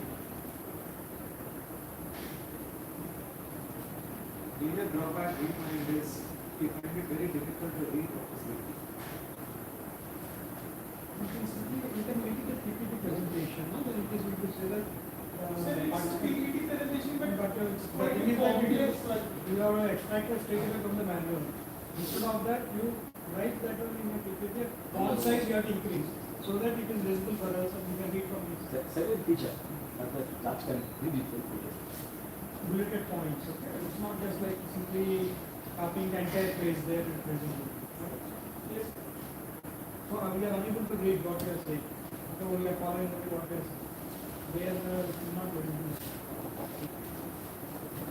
Second, and it's a nice presentation. You said about the advantages of ammonia, but you are not mentioning any disadvantages. What are the disadvantages? Sir, the corrosiveness. Sir, the corrosivity. Anything else? Sir, handling, sir, when we be on board ship, the individuals working, if in a container vessels, it will be in a fully refrigerated form. Then the person is working on deck, as the fumes will be coming out. So we will need to have that administrative work to be done. That what handling, how we will be handling it. So basically, the disadvantage of earlier ammonia we are using as a refrigerant, right? Yes, sir. Now we stop using that. You know the reason why? Sir, reduction of earth layer. Sir, I'm not getting. Ozone depletion. Ozone depletion. Ozone layer. Ozone layer depletion, right. But if they are as a refrigerant, it has its environmental impact. Is there any ammonia seepage as a fuel? Then it has a very drastic consequences, right? Yes, sir. Then it's a major disadvantage. Sir, that's why I was saying the handling of ammonia as a fuel is much more complex. Its advantages are many, but handling it as a fuel and You will carry it as a gaseous state or a liquid? Yes, sir. Carries in what form? Sir, based on my study, based on different types of the vessel, like in the container vessel, I can fully use in a fully refrigerated form, so that I can get the maximum space for the cargo. Whereas in a bulk, I can get it out of the accommodation space and in a fully pressurized form.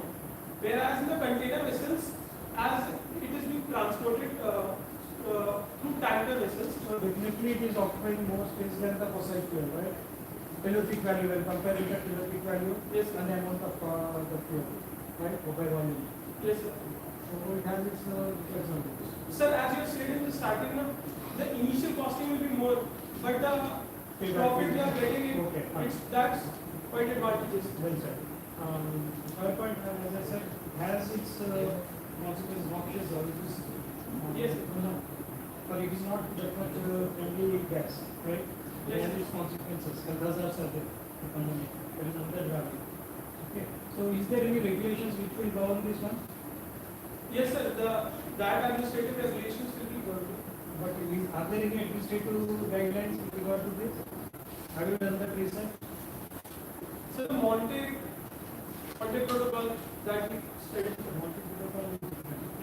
What are the regulations which will govern this ammonia? Suppose if a vessel carrying ammonia, which regulations is it required to comply with? As of now. Regulations that IGF code, you heard about IGF code? Study, okay? Yes. You heard about the India Ocean experiment? Indo-EX, India Ocean experiment? Anyway, it's a very good presentation.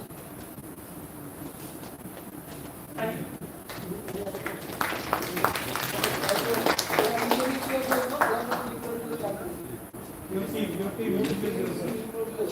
I am cadet Aditya Shukla. I am a fourth year cadet. Very good. Yes. You are the only one in team? No, sir. My teammate is suffering from viral fever. But you should introduce tell his name. Sir, name of my batchmate or my teammate is Cadet Tarsun. Okay. Next year, Our duty to ask you. next year, Vinay Krishna, you know, Vinay Krishna from the India University.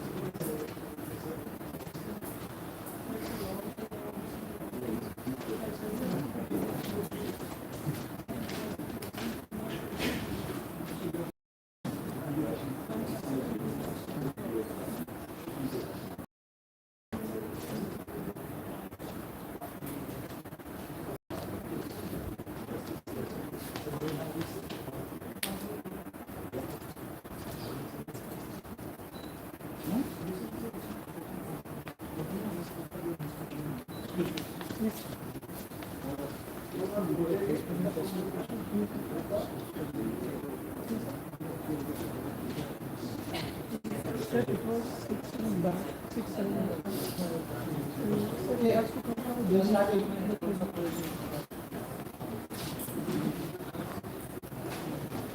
good afternoon to all the dignitaries present here and our respected chief guest, the Vice Chancellor of the Newton University, and all of the fellow cadets and my dear friends.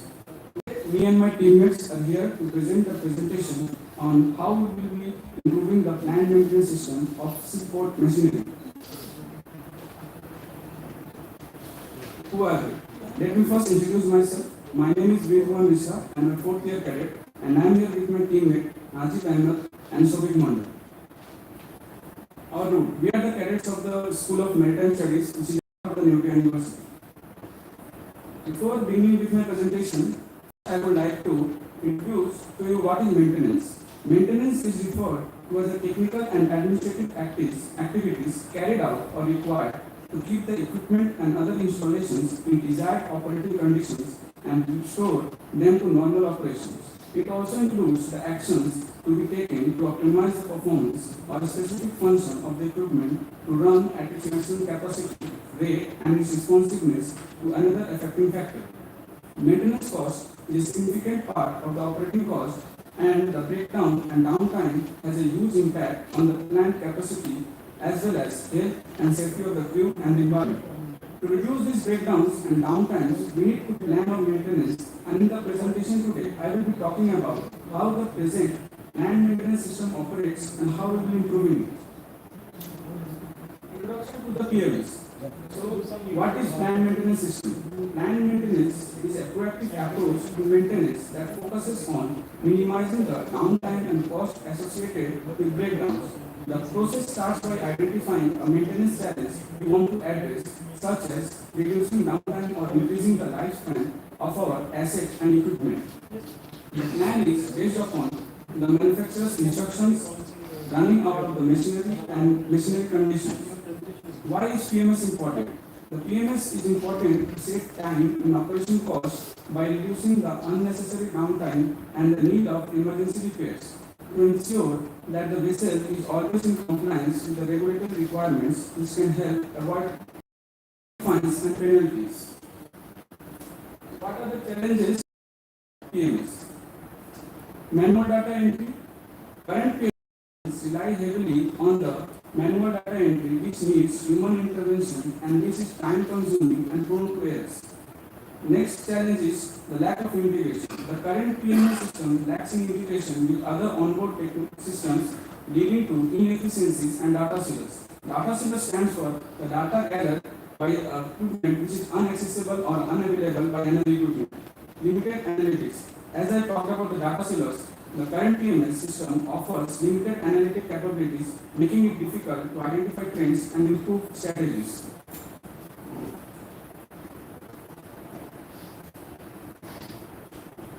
Analysis of the existing PMS.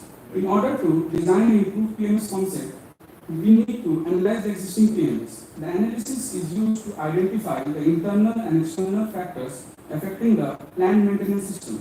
These are extracted from SIP regulatory concepts, SIP operating environment, and the literature. The findings may assist to identify internal and external factors of the PMS.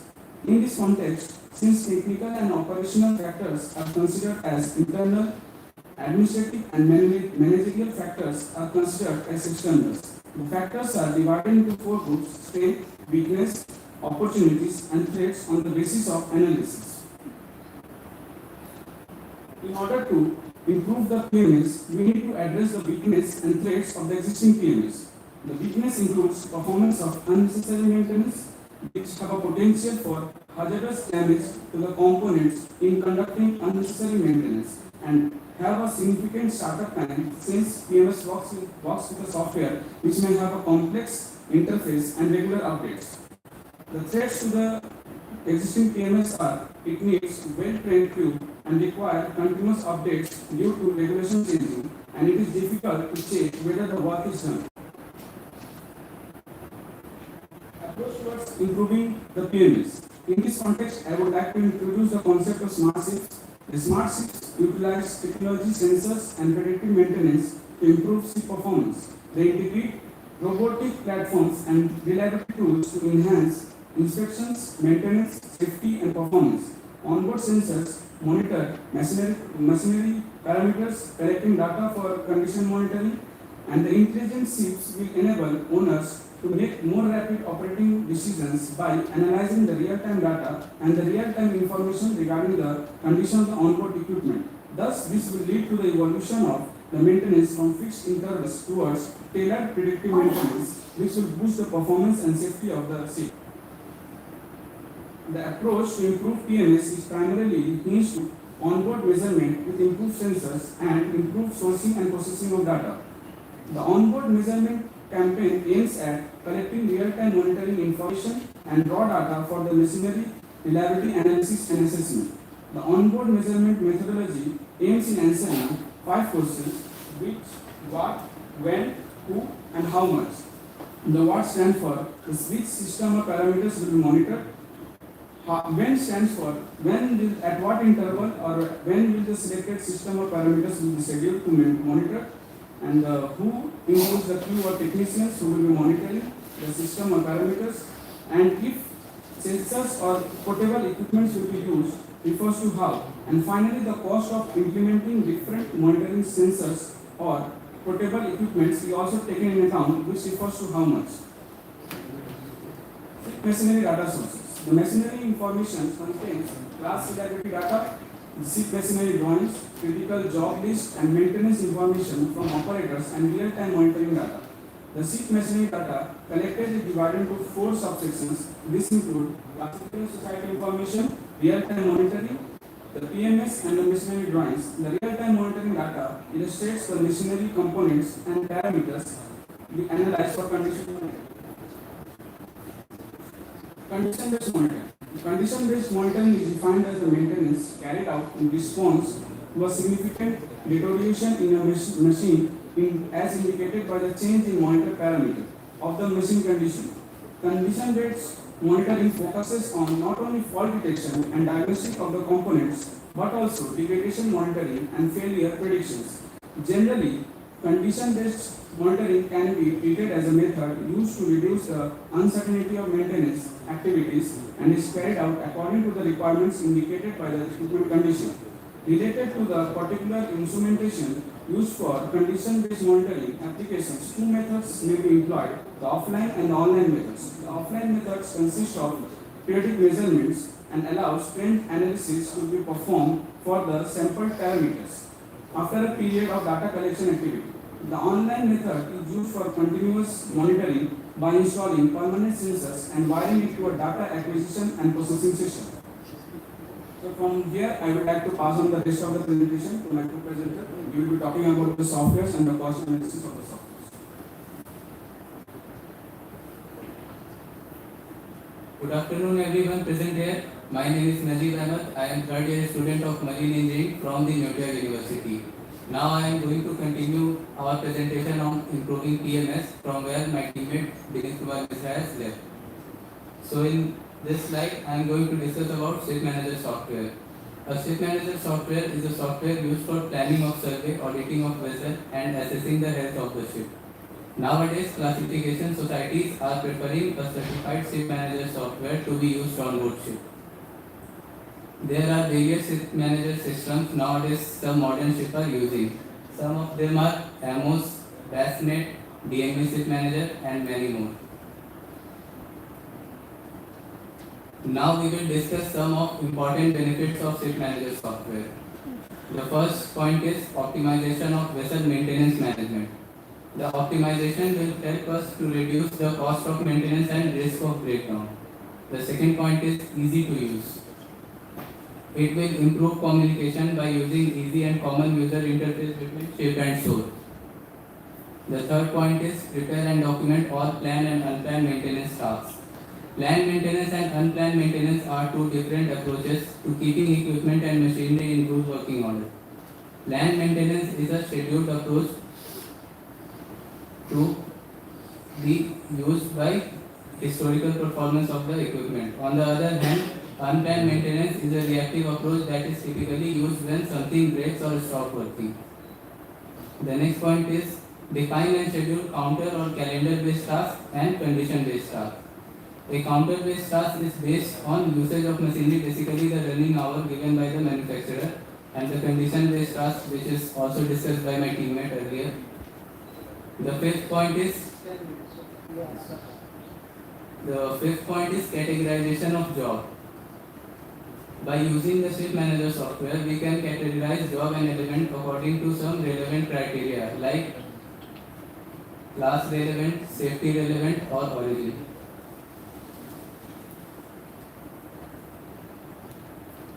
Now I will be doing some cost analysis on implementing IoT and software solution on board ship.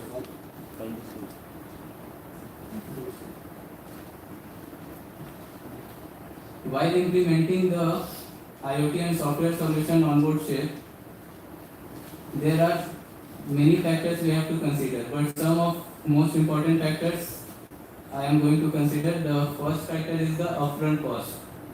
The upfront cost of implementing IoT and software solution can include the cost of hardware, software, installation and training. The cost of hardware will be depending upon the types and number of sensors we are going to use and the cost of software complexity and customization required for the system. Now the second factor is the maintenance cost. In addition to upfront cost, there are some ongoing maintenance costs associated with IoT and software solution. This can include the cost of software update, hardware repair and replacement, and IT support. The next factor is cost saving. While implementing IoT and software solution can be expensive, but they can also lead to a significant cost saving in long run. For example, this technology can help shipping companies to reduce maintenance costs through predictive maintenance and improve overall efficiency and productivity.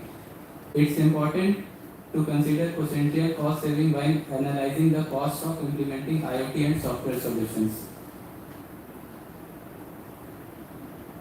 Now I am concluding our presentation by saying that improving onboard planned maintenance system is crucial for efficient maritime management.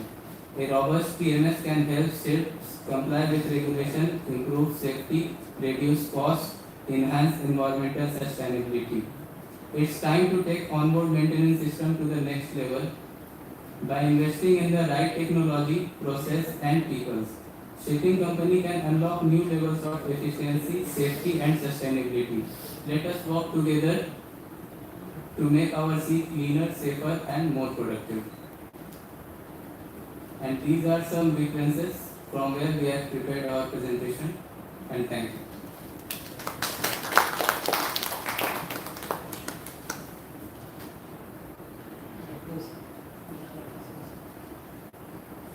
Thank you, it's well presented. Regarding the software-based maintenance and all, what are the challenges? What are the disadvantages or challenges with this kind of software? What about this kind of a planned maintenance using software? The product software which we are using will be a complex interface and maybe have significant startup time which may delay the payments, and it gives better to view to operate our software. And in the future we will be using much easy to use interface which will be having better communication between the store and the ship for better experience. Whoever the answer is, please come with the mic. What are the challenges with this kind of things? So the challenges to implement this on board ship, and what I should then ship can come to what kind of challenges, what kind of problems? Are there any problems with kind of like this software implementation?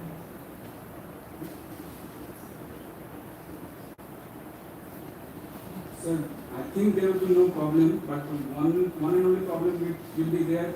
We will be needing a well-trained crew because it has a complex interface and it may have regular updates which may delay the payments.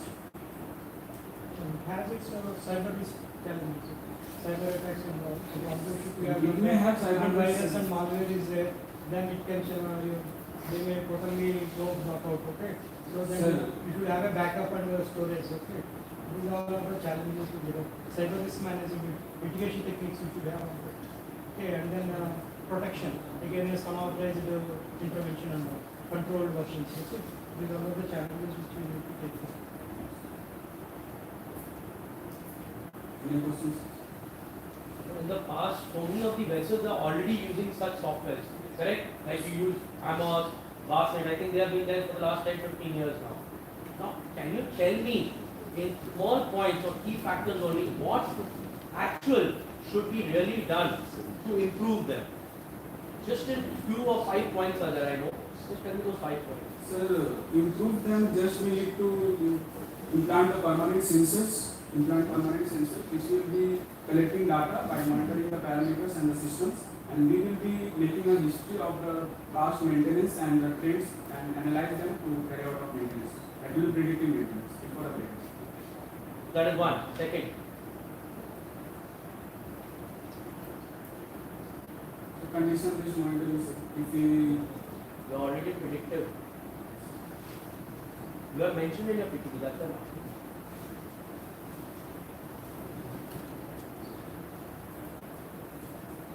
So we have IoT step data. You can send your earlier it is not there. Only when the comes by packages you need to send this data. Now the real time data can be transferred to Azure. Okay? That can be monitored and analyzed. When you have a group of fleet of vessels, they can do the data analytics and then you can give a viable solutions options. That analysis can be done. Azure. Then the recent new technologies which can be integrated with this condition-based monitoring. Data analytics, coming to Yeah. is See, keeping data these that may come back from. I think we should go for condition monitoring.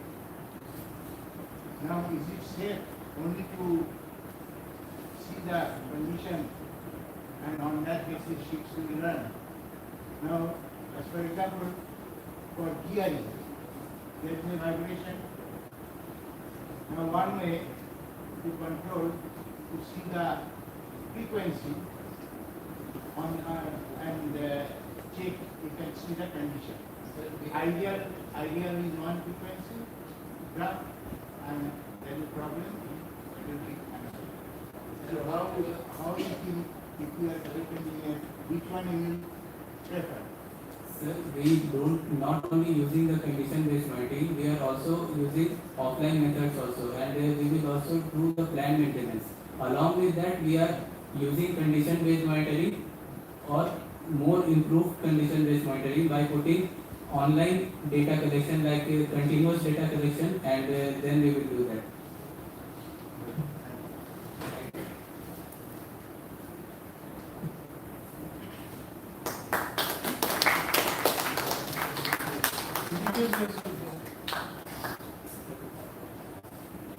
I am correct with one Mr. Myself, correct Covid model, Kadir Mari, community based. Myself, Najib, and I am from the University, third year.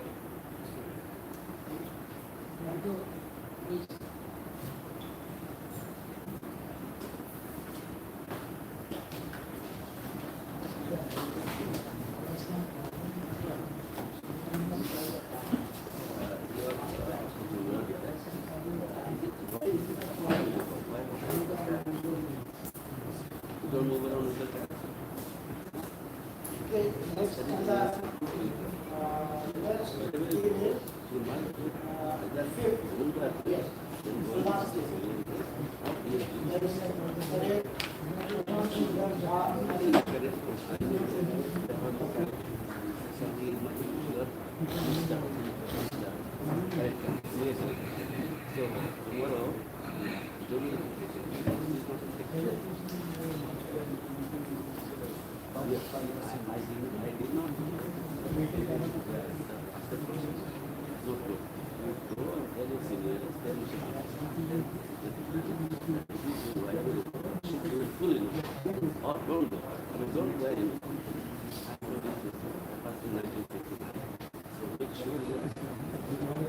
make sure you also wear Or don't say just because of insult.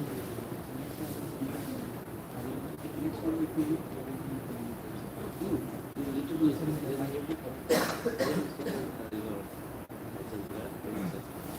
know the particular when I speak about it.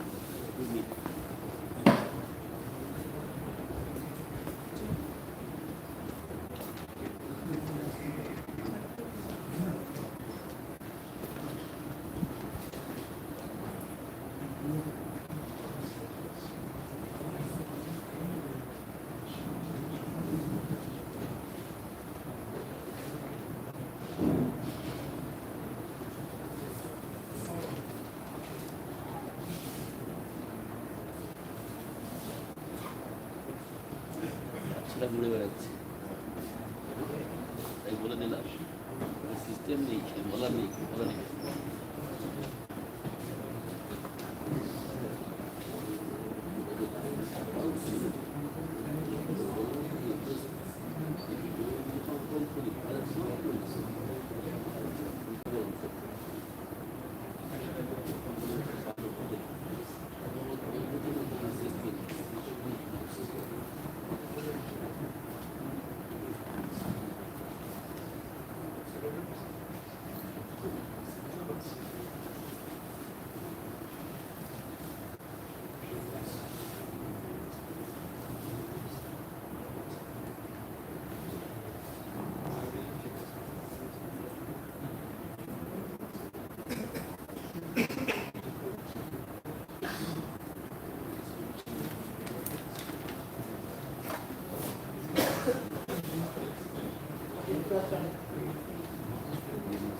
Good evening to all present here. Honorable Director, Rear Admiral P.J. Rangachari sir, our Honorable Chief Guest, respected judges, faculties and all my fellow cadets. Today, myself Cadet Nishant Neeraj Gade, along with my teammate Cadet Shashank Shekhar Jha from 4th year Marine Engineering, Indian Maritime University, Kolkata, are presenting here in front of you a paper on applications of blockchain technology in maritime supply chain management. So to begin with, we underline the motivation behind applying this blockchain technology in the maritime industry. The motivation is that the blockchain technology optimizes the several processes which are involved in the maritime supply chain. It provides for highly secure and transparent maritime supply chain, and using smart contracts, e-documents and many such features, it provides for smart record management and efficient record management. Moreover, when we consider cargo operations, it provides for real-time cargo tracking and avoids many kinds of malicious practices which are there in cargo management. So for next 20 minutes we will be talking about the blockchain technology. Hence we underline what is the basic of blockchain technology which is there. So going by book definition, blockchain technology is a highly distributed, highly decentralized digital ledger used to efficiently and almost errorlessly keep the records and maintain the records. From the word itself we can see the blockchain consists of two essential elements, blocks and chains. Blocks are a set of light data which are collected together in what we can say virtual containers, and the chains are the links. These are the interrelationships between the various sets of data which are used to connect them together. There is a third component, what we call as nodes. Nodes represent the physical infrastructure, the computers, hard drives, and many such devices which are required to establish a blockchain technology in practice. Now we go to some benefits which blockchain technology has for the maritime industry. The first and foremost benefit is that it improves the efficiency. The record keeping, what hard records we used to keep on board. Now we can keep it as soft copies and they can be transferred within a matter of seconds, which was earlier a humongous task when especially considered it consider transferring the record from the ship. Apart from that, blockchain provides for highly secure data management by the means that whatever you do with the data, there will be a digital footprint of it. So nobody can tamper or manipulate the data in a way to misrepresent the facts. It provides for data transparency as through Internet of Things and modern networking facilities. The data generated at each node can be stored on the central server and monitored. So it gives a lot of transparency between the various nodes and various stakeholders, we can say. Now, for better understanding, for better insight into the blockchain technology, as we all know, visuals are one of the strongest senses. We present a short video which will give more insights into the blockchain technology.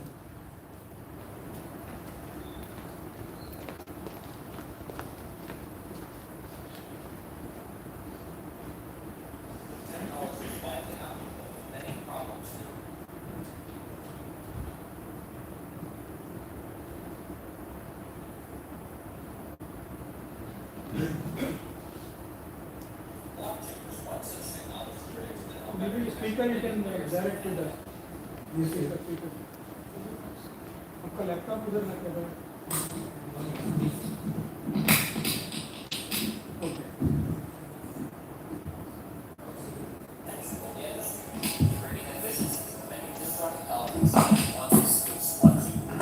Broadly speaking, blockchain technology describes a distributed, highly secure platform that store database or value, everything from money, stocks, bonds, intellectual property, deeds, usage, and even votes can be stored and exchanged without powerful intermediaries. Blockchain and the logistics industry will likely be used as a distributed ledger, which can provide better transparency throughout the lifetime of a shipment. Blockchain data is decentralized and unable to be changed once created, thus creating a more secure and transparent information pathway that would follow a shipment from origin to destination. Due to this decentralization, it is unlikely a system could be disrupted due to a localized failure or attack. The implications could mean quicker processes, lower transactional costs, and more secure and reliable data exchange within the industry. However, for this to happen, there needs to be a unified set of standards across the industry, and that's where the Blockchain and Transport Alliance comes in. Blockchain and Transport Alliance is a forum for promotion, education, and encouragement to develop and adopt blockchain technologies in the trucking, transportation, and logistics industry. Blockchain and Transport Alliance's goal is for members to participate, discuss, create, and adopt industry standard uses of blockchain applications and to provide clarity and direction for the development of blockchain technology in the transportation industry in a manner that will create efficiency, transparency, and foster trust. BITA standards are intended to create a common framework to help organizations develop and adopt blockchain technology. Major players in the industry, including DHL, JP Hunt, BNSF, Maersk, and many others are coming together to craft a set of standards that can see blockchain be deployed within the industry. Over the next several years, we will likely see industry adoption of blockchain and its application for a number of processes within the logistics industry.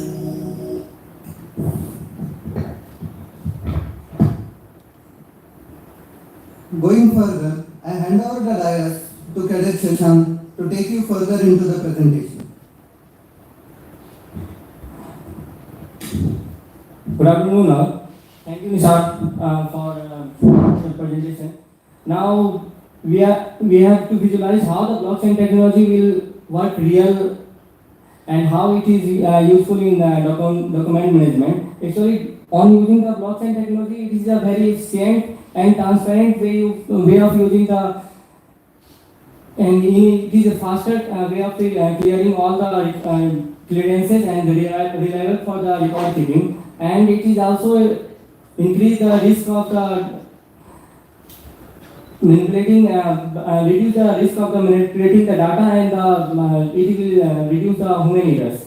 And along with that, it will also help in the smart contract for the automation. Blockchain technology will also help in the cost saving and enhance the trust between the consignor and consignee for the better shipment. And it will also help in the supply chain management for the maritime industry.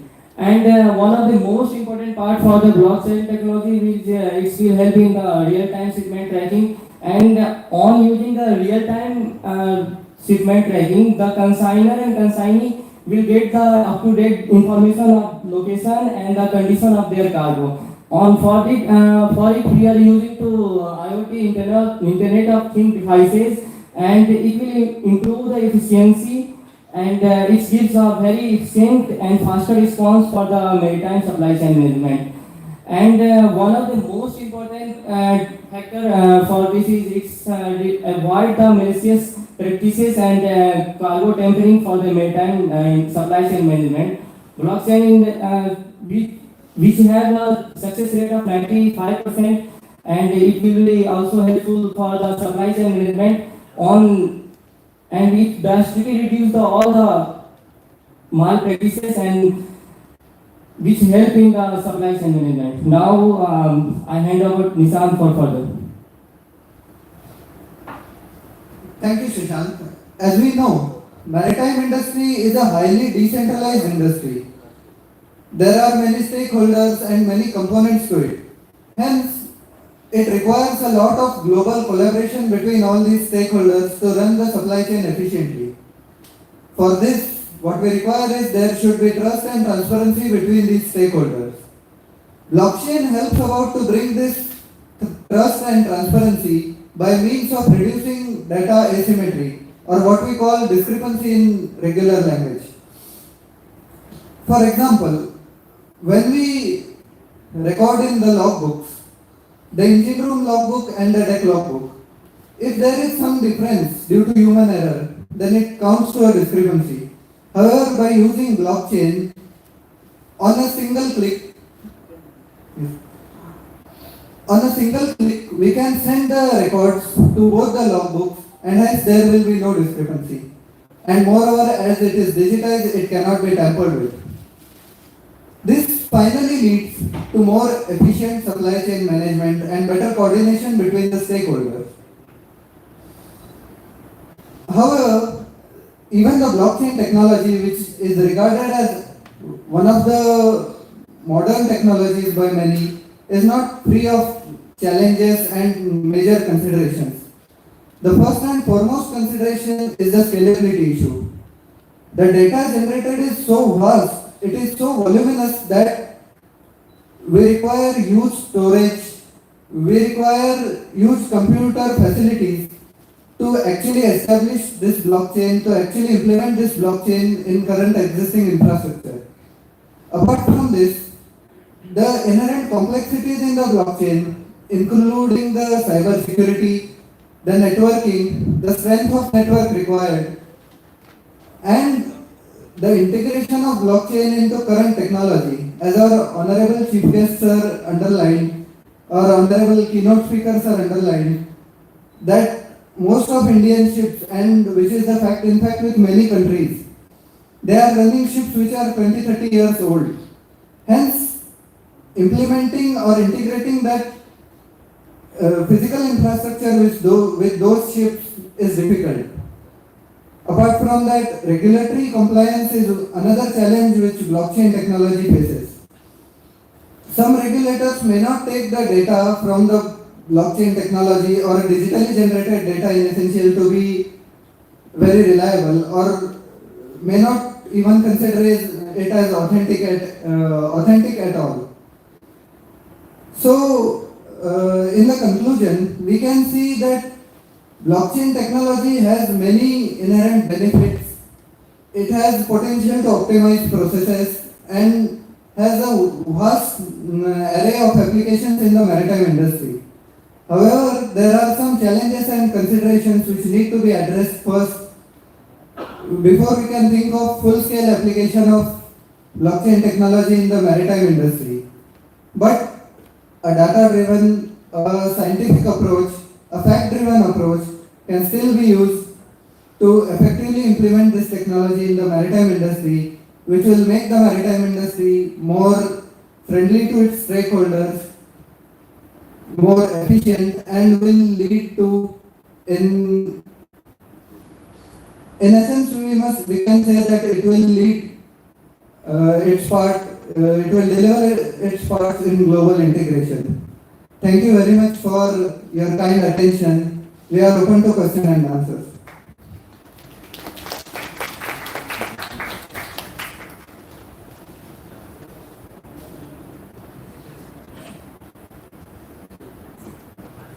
Sir, so question answer, question answers. Are there any drawbacks with this new technology? Sir, the drawbacks, what we can say is its integration, its scale. The scale required, for example, think of data which will be generated if we put an array of sensors on each unit of some engine. There are humongous ships operating today in the maritime industry. For example, Maersk Triple E class has a 14-unit main engine plus 5 generators. The data generated will be so huge that it requires a lot of physical infrastructure, say in form of good computers, in form of high capacity storage drives, to implement this blockchain technology on that system and integrate it with other components of the blockchain technology. So one of the most important things is we have lot of data which are not in physical way, and we have to analyze that data and figure out what data we have to use and what data we have to implement for such cases. So along with the blockchain technology, IoT and data analysis things are also important for these systems. You mentioned that some companies are already implementing this, right? So where is the data stored? Which cloud may or the server? Is there some kind of a common centralized storage facility? So in effect, it can be of any form. It can be cloud, it can be physical hard drives, what we use on daily basis, depending on the nature of data. Are there any regulations which are governing as of now?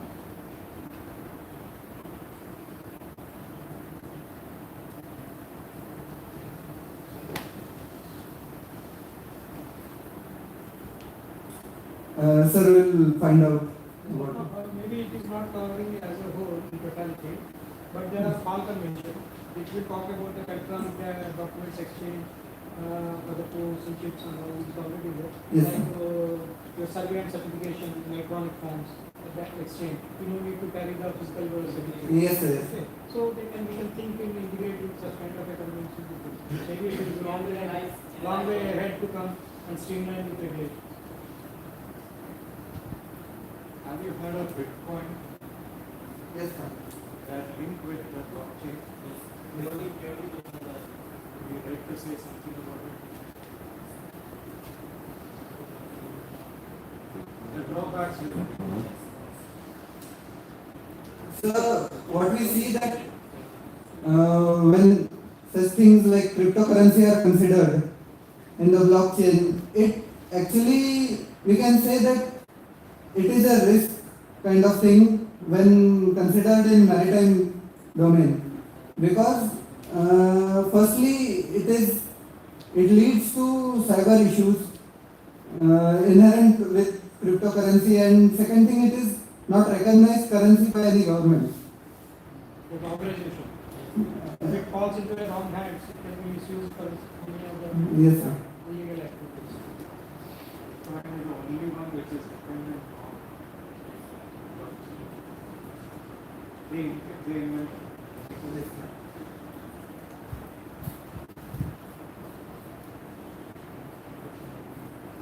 Please introduce. Sir, I am Cadet Nishant Neeraj Gade from 4th year Marine Engineering from Indian Maritime University, Kolkata. I'm Cadet Shashank Sikandra, 4th year cadet from Indian University, Kolkata. 4th year.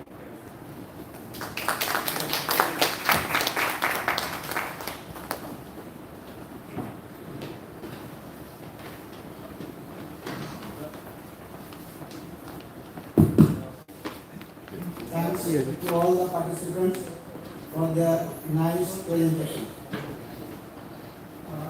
we will now move over to the concluding session of this seminar. I request all dignitaries to come on to the head table for the concluding session. Sakti,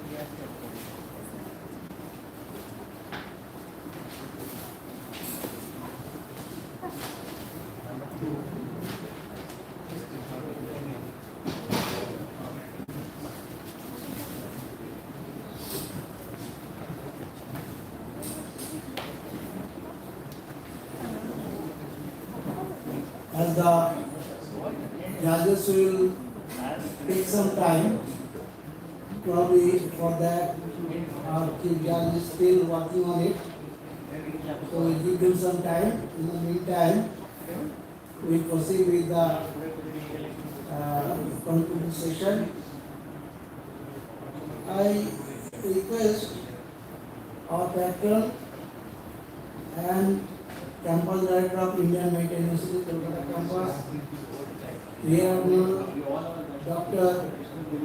T.J. Anantari, Indian Navy retired, to deliver his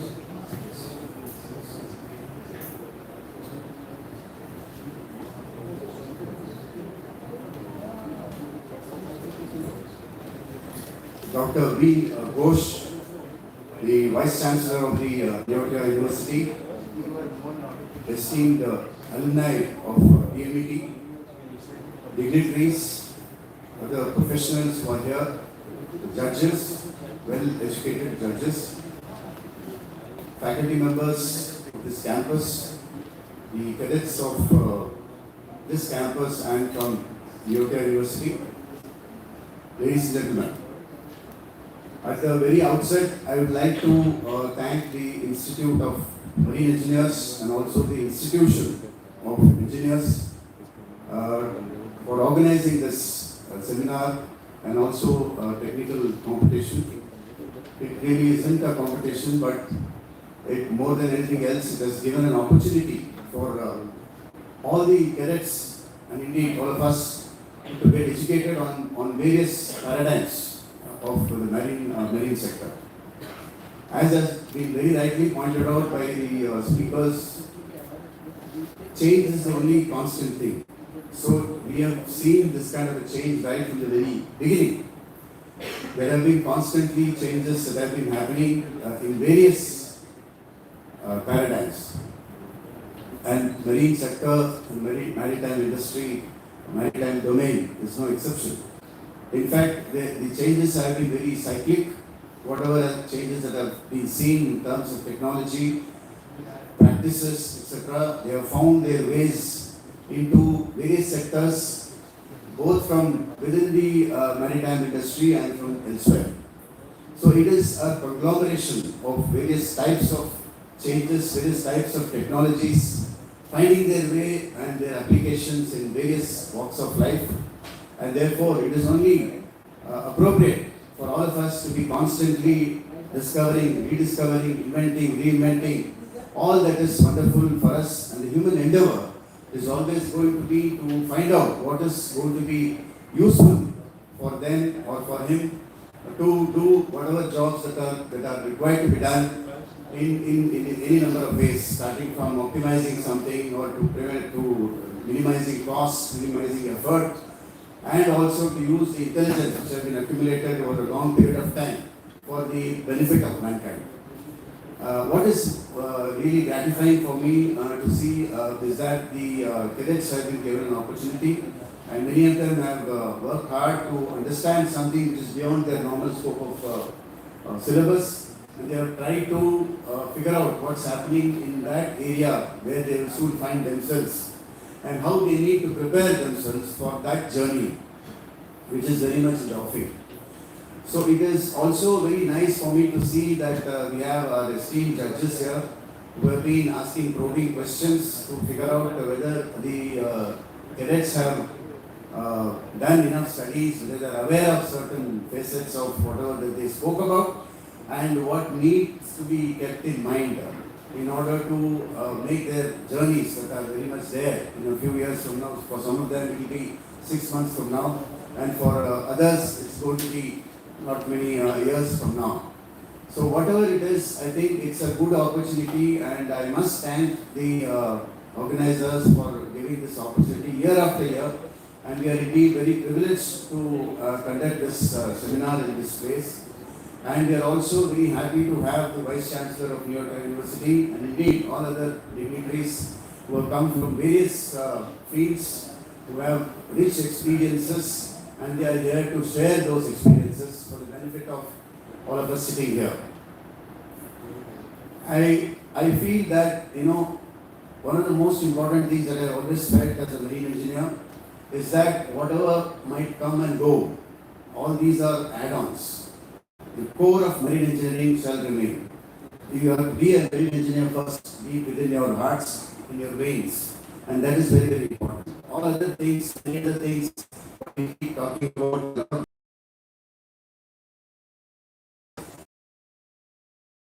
fuels and what have you, in the future. And we also keep as very rightly pointed out, autonomous ships in platforms where the kind of requirements in the form of HR is going to be dramatically different.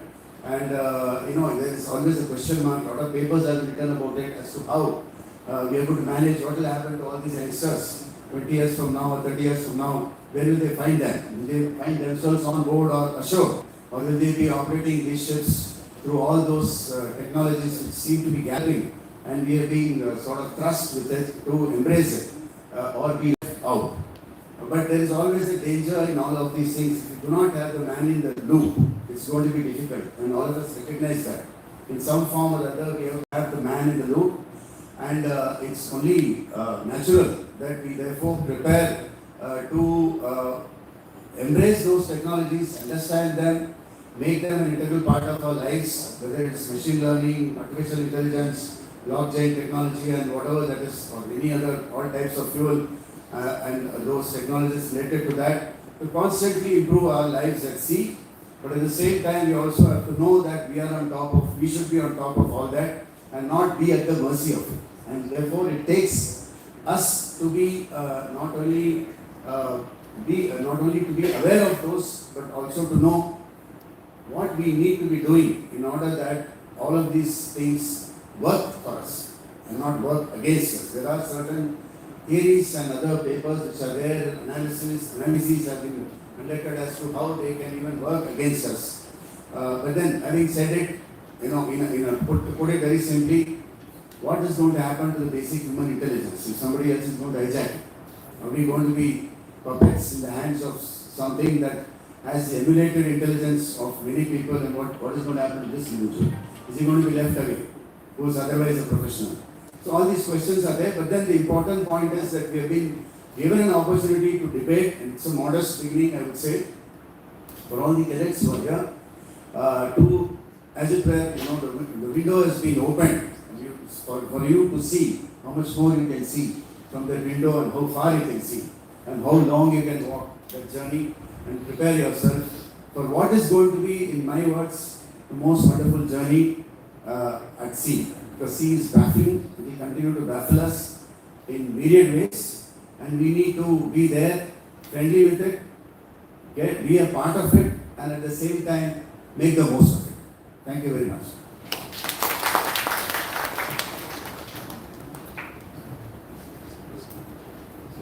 Thank you, sir.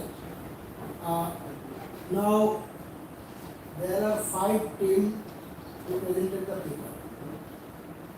And these teams have been made ready for presentation by their teachers. Now, from here, our respected campus director has given you a review, overall review, of course. Now, I request the HOD from SMET, the Military University, Dr. Atanu Roy, to share his experience how they are preparing the students to become efficient materials.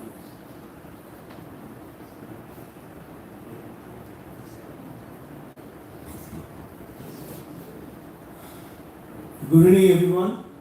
Good evening, all present delegates, dignitaries, and my dear cadets. So, first of all, we must congratulate ourselves, right? So, what a day we spent, and a lot of things we have learned, right? And I like to thanks first Institute of Marine Engineers.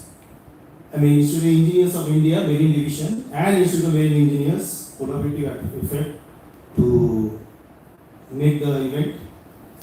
Thanks to INU for such a auditorium and whole Maritime Institute for their encouragement.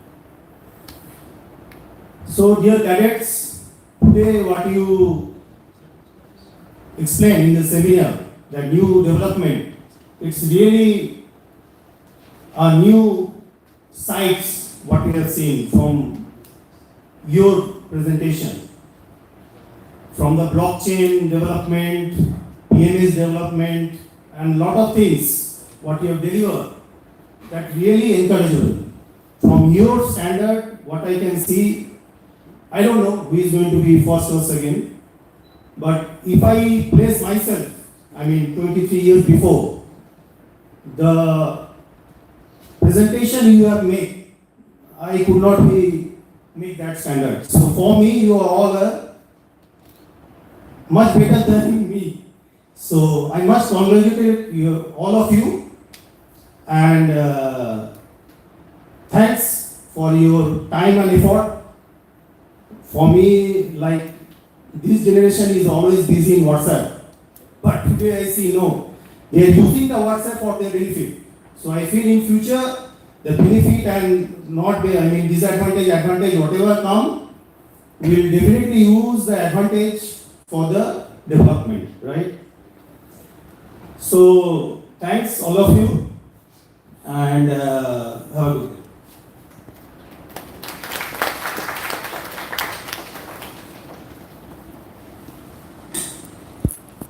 Thank you very much.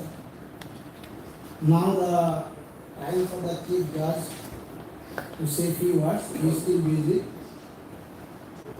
Till then,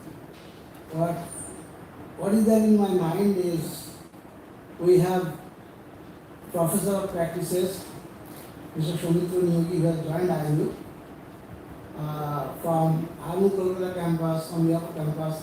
I request Mr. Yogi to come. Okay, he is ready. Mr. Yogi wants you to please come.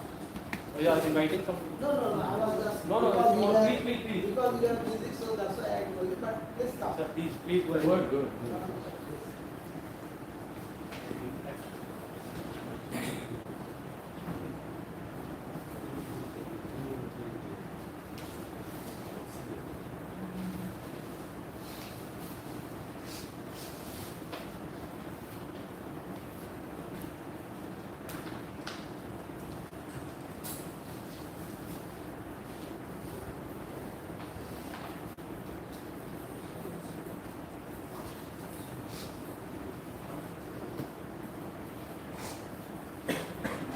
Very good evening to you, gentlemen and ladies.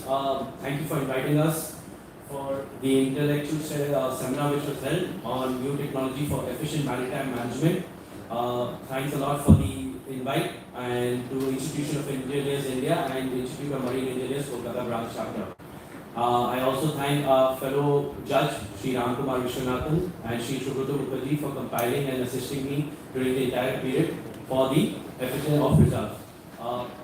Lastly, thank you all for the amazing seminar, amazing technical meet. I was really happy to see young boys, young cadets presenting a paper. During our time, I think it would have been very, very difficult to come up with such presentations, such in-depth knowledge. Excellent, and very proud of you. And I hope that the India's future is shaping up in the correct way. Thank you so much. Have a good day.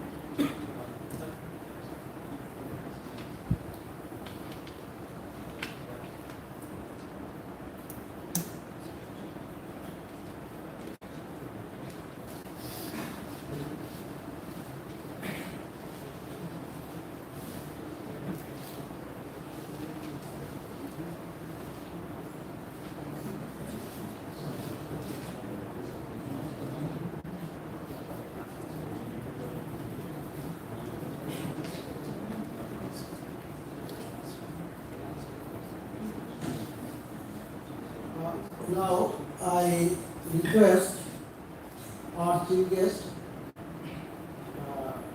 Dr. B.N. Ghosh, respected Vice Chancellor of the University, to deliver his speech.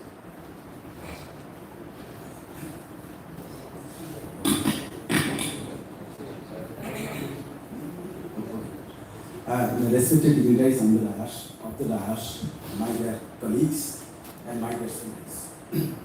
Actually, you know that it's very encouraging, first thing, that you know that sometimes we talk about the academics, academy. Academy is not an English word, it's a Greek word. But if you know its background, Pluto has a garden, the name of the garden was Academy. And if you ask someone that I want to visit Academy, people should say, okay, go left or right, you will find some people for discussion. If you call them, they will not respond. And if you want to understand what they are discussing, you can understand. You will say that. So what they are thinking? They are thinking about the extra-personal world, where the man has no hand, So this is the thinking, the academy. So you are thinking that way. So all are encouraged. I encourage everyone to participate. Look here, we have a 3 axes, X, Y, Z. You can measure by rule or scale or something like that. And there is another axis for the time axis. And time axis is represented by ICT. I is root of -1, C is the velocity of light, and T is the time. If you multiply the velocity with time, you will get a dimension of length. So time is an imaginary length. Past is hazy, future is dark, present is light. We want to reduce the darkness of the future using the light of the present. So whatever thinking, blockchain, IoT, something like that, that you are thinking to reduce your load, reduce. But problem is that we are going to control the technology. We are not controlling the technology. That's a major problem. Like, the Frankenstein monster. Look here, you are thinking about the, water transportation. Actually, I am taking the class in my university, students know very well that I am teaching them, renewable energy, something like that. But I told it is a energy management for the supply sides. I am also taking another class, very important class, industrial ecological engineering, as a GE paper, how the industry ecology is changing, right? Marine ecology is changing, What is the definition of the water? Can you tell me what are the definition? The definition of the water is very from person to person. Because you are, taking the water transportation. If you ask a chemist, what is water? He or she will tell it's a oxides of hydrogen, H2O. It's a neutral oxide, pH 7. If you ask a geologist what is water, he or she will tell it's a fluid which covers 2/3 part of the world. If you ask a plant scientist what is water, he or she will tell it's a fundamental component of life. Without water, there should be cell division. Life could not come. If you ask a philosopher what is water, he or she will tell the drops when it falls from river or lake disappears. When it falls from the power, it generates the honey or nectar. When it condenses the tip of the glass is glitter. When it falls from the oyster, it's being the power which brings the nutrient to ladies. And if you ask me, sir, what is your water? I will tell you that every drop containing the potential energy, MGH. And if you allow it to form a prime mover, it will be converted to kinetic energy. Water is a carrier of energy. You are making a transportation in a carrier of energy. Right? You are taking, hydropower, steam power, they are energy carrier. You, the students, are the carrier of energy for the future. So we take yourself and what you do. I am really grateful to Institute of Engineers and Institute of Engineers. They develop this type of things, and I will request them to continue this thing. To think about you, to think how to develop yourself such that you can show the path that we are going the real world, real path. I will not take much time because the time is limited. Quoting the 3 persons' name, perhaps you know. The first one is Sir James Clerk Maxwell. Maxwell's equation, I think that you have read. The second one is Sri Aurobindo, and the third one is Thomas Alva Edison. When the Cambridge has come out, Cavendish, Lord Cavendish, particularly discovered hydrogen in his drawing room. He told Cambridge in 2010 that you take my laboratory, you take my discovery. For that purpose, I will give 2 lakh pounds to set up a laboratory and 2 to 3,000 pounds per year as a recurring cost. To honor the Cavendish, they set up a chair called the cabinet professor. Who is the cabinet professor? That's the question. At that time, Sir James Clerk Maxwell, he is also a Duke of Edinburgh. He was in King's College. And at that time, he was affected with stomach cancer. He cannot sleep, he cannot take a drop of water, start vomiting, something like that. But with the request of the Cambridge University, he joined as the first cabinet professor. So one day his health was weak. He's telling that, okay, today, students, I will take four equations, basic physics equation, Gauss's free electricity, Gauss's free magnetism, Faraday's law of electric induction, and Ampere's law. The four laws I like to write in my own way. While he was deducting the class, he reached in an equation. The coefficient of equation is the root of epsilon 0 mu 0, which is equal to the velocity of light. And on that day, he became mad in the class. When he come down in another condition, he did what I am searching for a long time. I got the answer. What is the answer? The parents of light. We have a parents. What is the parents of light? He mentioned the cross product of electric and magnetic vector can generate the light. So light is an electromagnetic wave. After that, he mentioned a very good statement. He mentioned, you see, people worship the God in many forms. Flower, chanting, song. I worship the God with physics. And in Holy Bible, God says, let there be light. I say, let there be light. But this whole equation gets satisfied.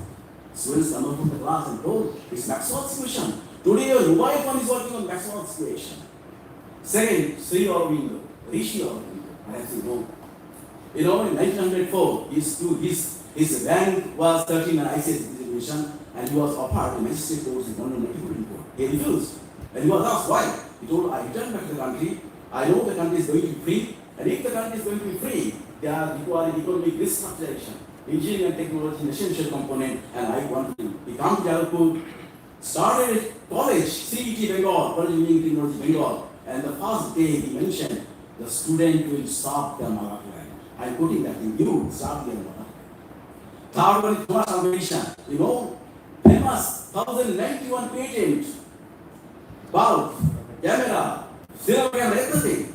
And one of the lecture he mentioned, genius is 1% of inspiration, 99% perspiration. Teachers will give you 1%, 99% you have put your sweat on the paper.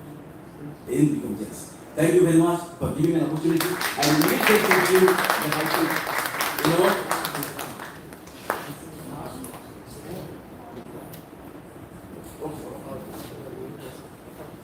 so it's a tough thing for me.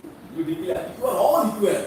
But you know, to mark this thing, we mentioned some of the credit point, you know, that just like, you know, you put a prism, send the light, some of the light comes to picture and some will return back. Right? So we are taking up a picture by the video brief. Let us see. So first thing, let us start from the big one. Cadet Anna DM, Cadet Raghav Raga, and Cadet Dustam Raj. Right?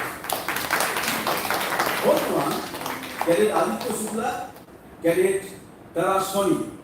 Third one, Cadet Ankush Pal, Cadet Devajyoti Dotto, and conducted by Cadet Mohit Kumar Nayan. Second, Cadet Vinit Misra, Shobhik Mandal, and Cadet Najib Ahmed.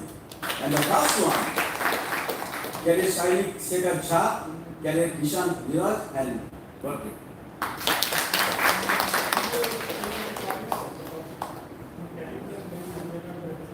Oh, topics one. Okay. I am telling you. Oh, the fifth one, they mentioned that automated storage planning system, a refined model for increasing efficiency. Right? The fourth one is ammonia, a modern fuel. And the third one is Internet of Things or Internet of Ship for increasing efficiency of management of shipboard operation. And second, improving onboard PMS on ship for efficient maritime management and fast blockchain application in maritime supply chain, data-driven approach to efficient maritime management. I beg a pardon, I quote something in Bengali, from Rabindranath Tagore. I am quoting it, and if you understand, please forgive me. সমাজ সংসার মিছে সব মিছে জীবনে কেবলই আঁখি দিয়ে আঁখিরও সুধা পেয়ে হৃদয়ও দিয়ে হৃদয় অনুভব আধারে মিশে গেছে আর সব We just want to understand. By seeing your face, seeing your eyes, we can understand and make a friendship with all. Thank you.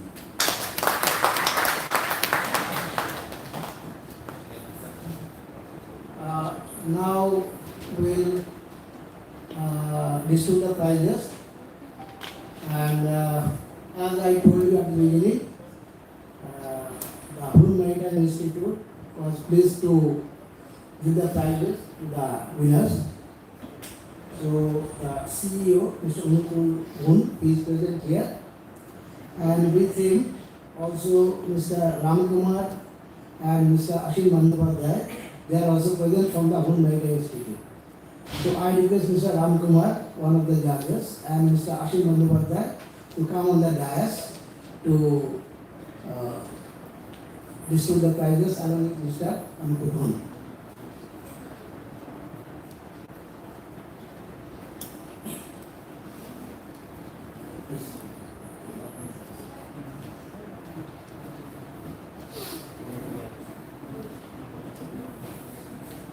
So I call upon the winner of the first prize, Cadet Shashank Shekhar Jha and Cadet Nishan Neeraj Gare, to come on the dais and receive prizes from.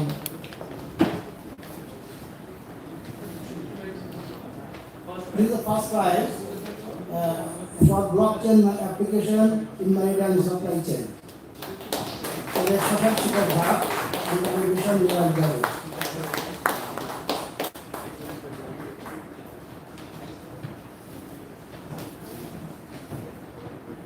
Second prize winner, Cadet Binit Misra, Cadet Shobhik Mandal, and Cadet Najib Ahmed, for their paper Improving Onboard PMS on Ships for Efficient Maritime Management. They are from the Neutia University.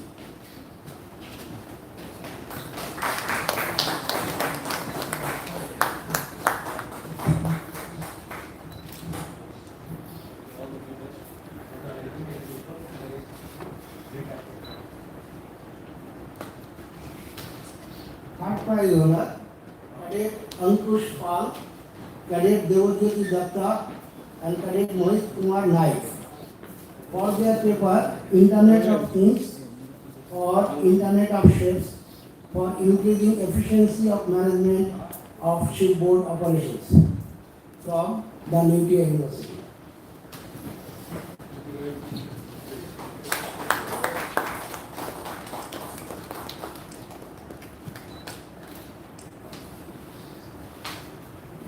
Fourth prize winner, Cadet Aditya Shukla, for his paper Ammonia as Modern Fuel. He is from Indian Maritime University, Kolkata campus.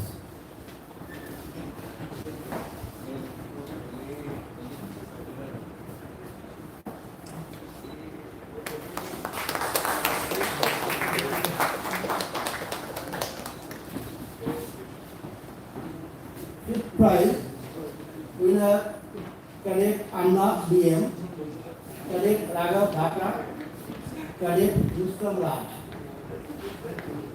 for their paper Automated Space Planning System, a refined model for increased efficiency. They are from Indian Maritime University, Kolkata campus.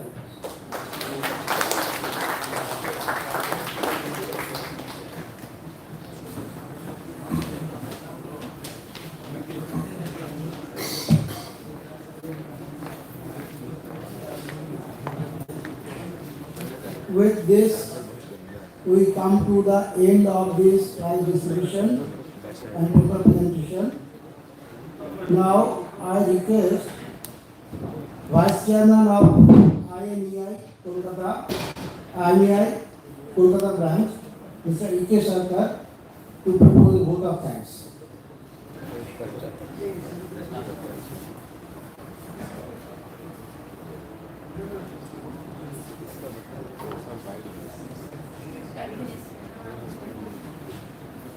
Good evening, everybody, ladies and gents, and my dear cadets. Today we had a wonderful session I am also expressed from this institute, and I am really proud to be here today because of you today.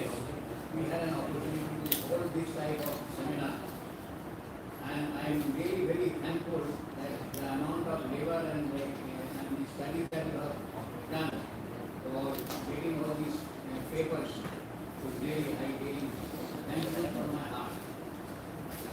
And I myself give you a great honor and privilege to propose a vote of thanks in the presence of this august gathering today. Our Honorable Director of IMU, Kolkata Campus, Rear Admiral Dr. Rangachari, PJ sir, we are grateful for giving us and all the parents an opportunity to hold this seminar in your campus. Thank you very much, sir. And also, I really appreciate the way you address the cadets with your words of encouragement, your able guidance and continued support have always been a great inspiration for the cadets. We express our heartfelt thanks to you, sir. I respected Dr. D.M. Ghosh, Honorable Vice Chancellor, University of Kolkata, sir.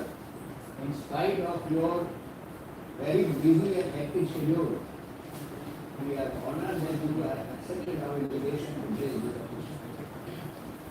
We thank you for being with us this day, distributing prizes, addressing the audience, particularly cadets, and also defining the meaning of water various areas. Your inspiring address will remain with us for a long time. Thank you very much, sir.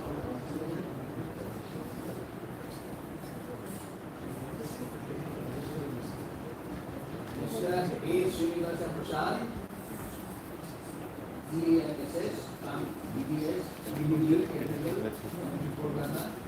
Sir, we thank you for taking out from your busy schedule and coming and being present from the beginning to the end, and with your valuable contribution as a keynote speaker of today's occasion, enlightening with your valued speech on maritime management requirement for the shipping in today's scenario. Thank you very much, sir. We owe our special gratitude to Mr. Anupur Dhon, CEO of Maritime Institute Kolkata, for accepting our invitation as a chief judge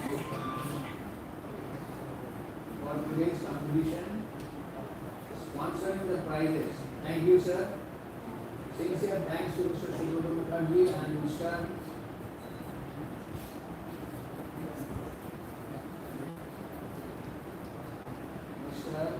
Ankumar, for analyzing these papers.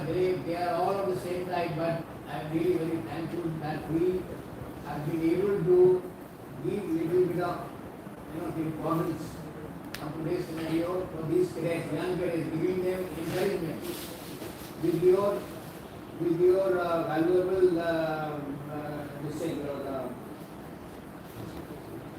sponsoring the prizes.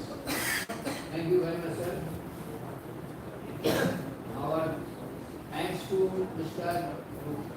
Gautam Sen, Chairman, Institute of Marine Engineers, Kolkata Branch, and Chairman, Institute of Engineers, India, Marine Division.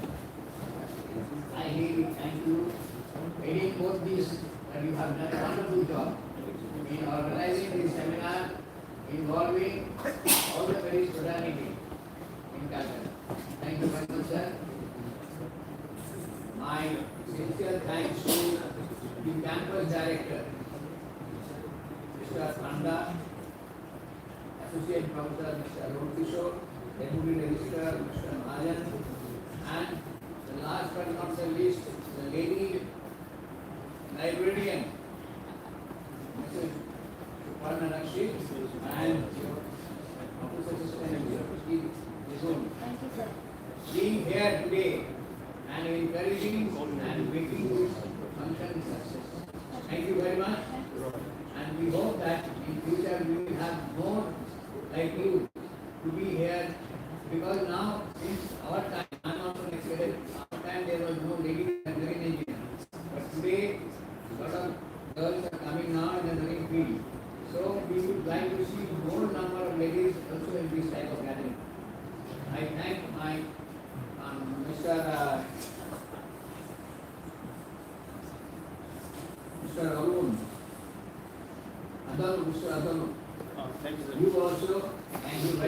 from the encouragement you have rendered to your cadets to come up to this level, and they have done a wonderful job presenting the papers. Thank you very much, sir. And I thank from the core of my heart all of you who are present today here. I'm very, very proud because during our time we never had an opportunity to hold this type of event. And it is a beautiful thing to bring out best of these out of these cadets. They are the young generation. They are the future marine engineers. They are the future ambassadors of India, and also a lot of people do not know the function of the mariners. How much they do for the whole world. A ship, a plane crash, whole world comes to know because of media. But if the ship goes down, nobody comes to know except the relatives of the people who are on board. They just get so-and-so latitude, so-and-so longitude, GMT, so-and-so, the ship went down. That's the only message. But the amount of sacrifice the mariners do for the whole world is unthinkable.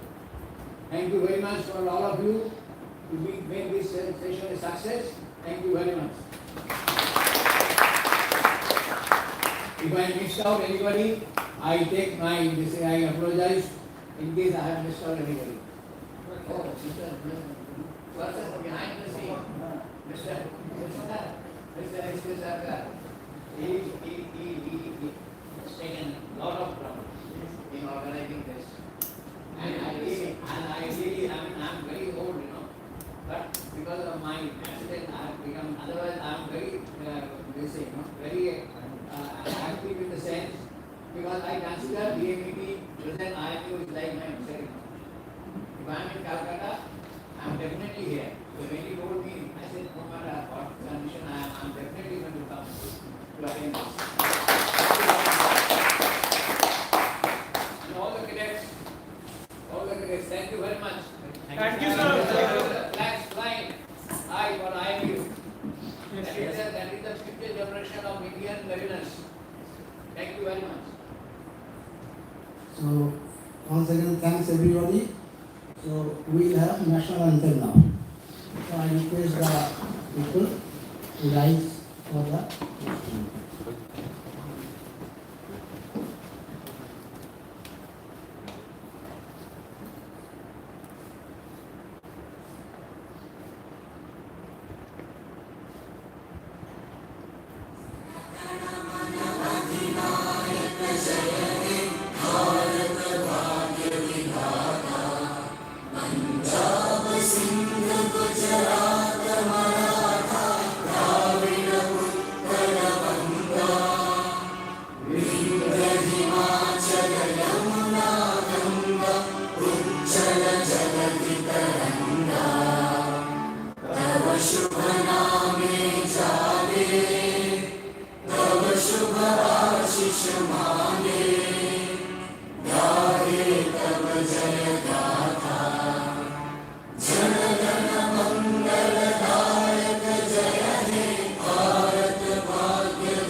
Thank you.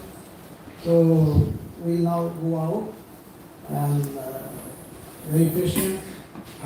Supposed to come shortly. So please, I request Sir. only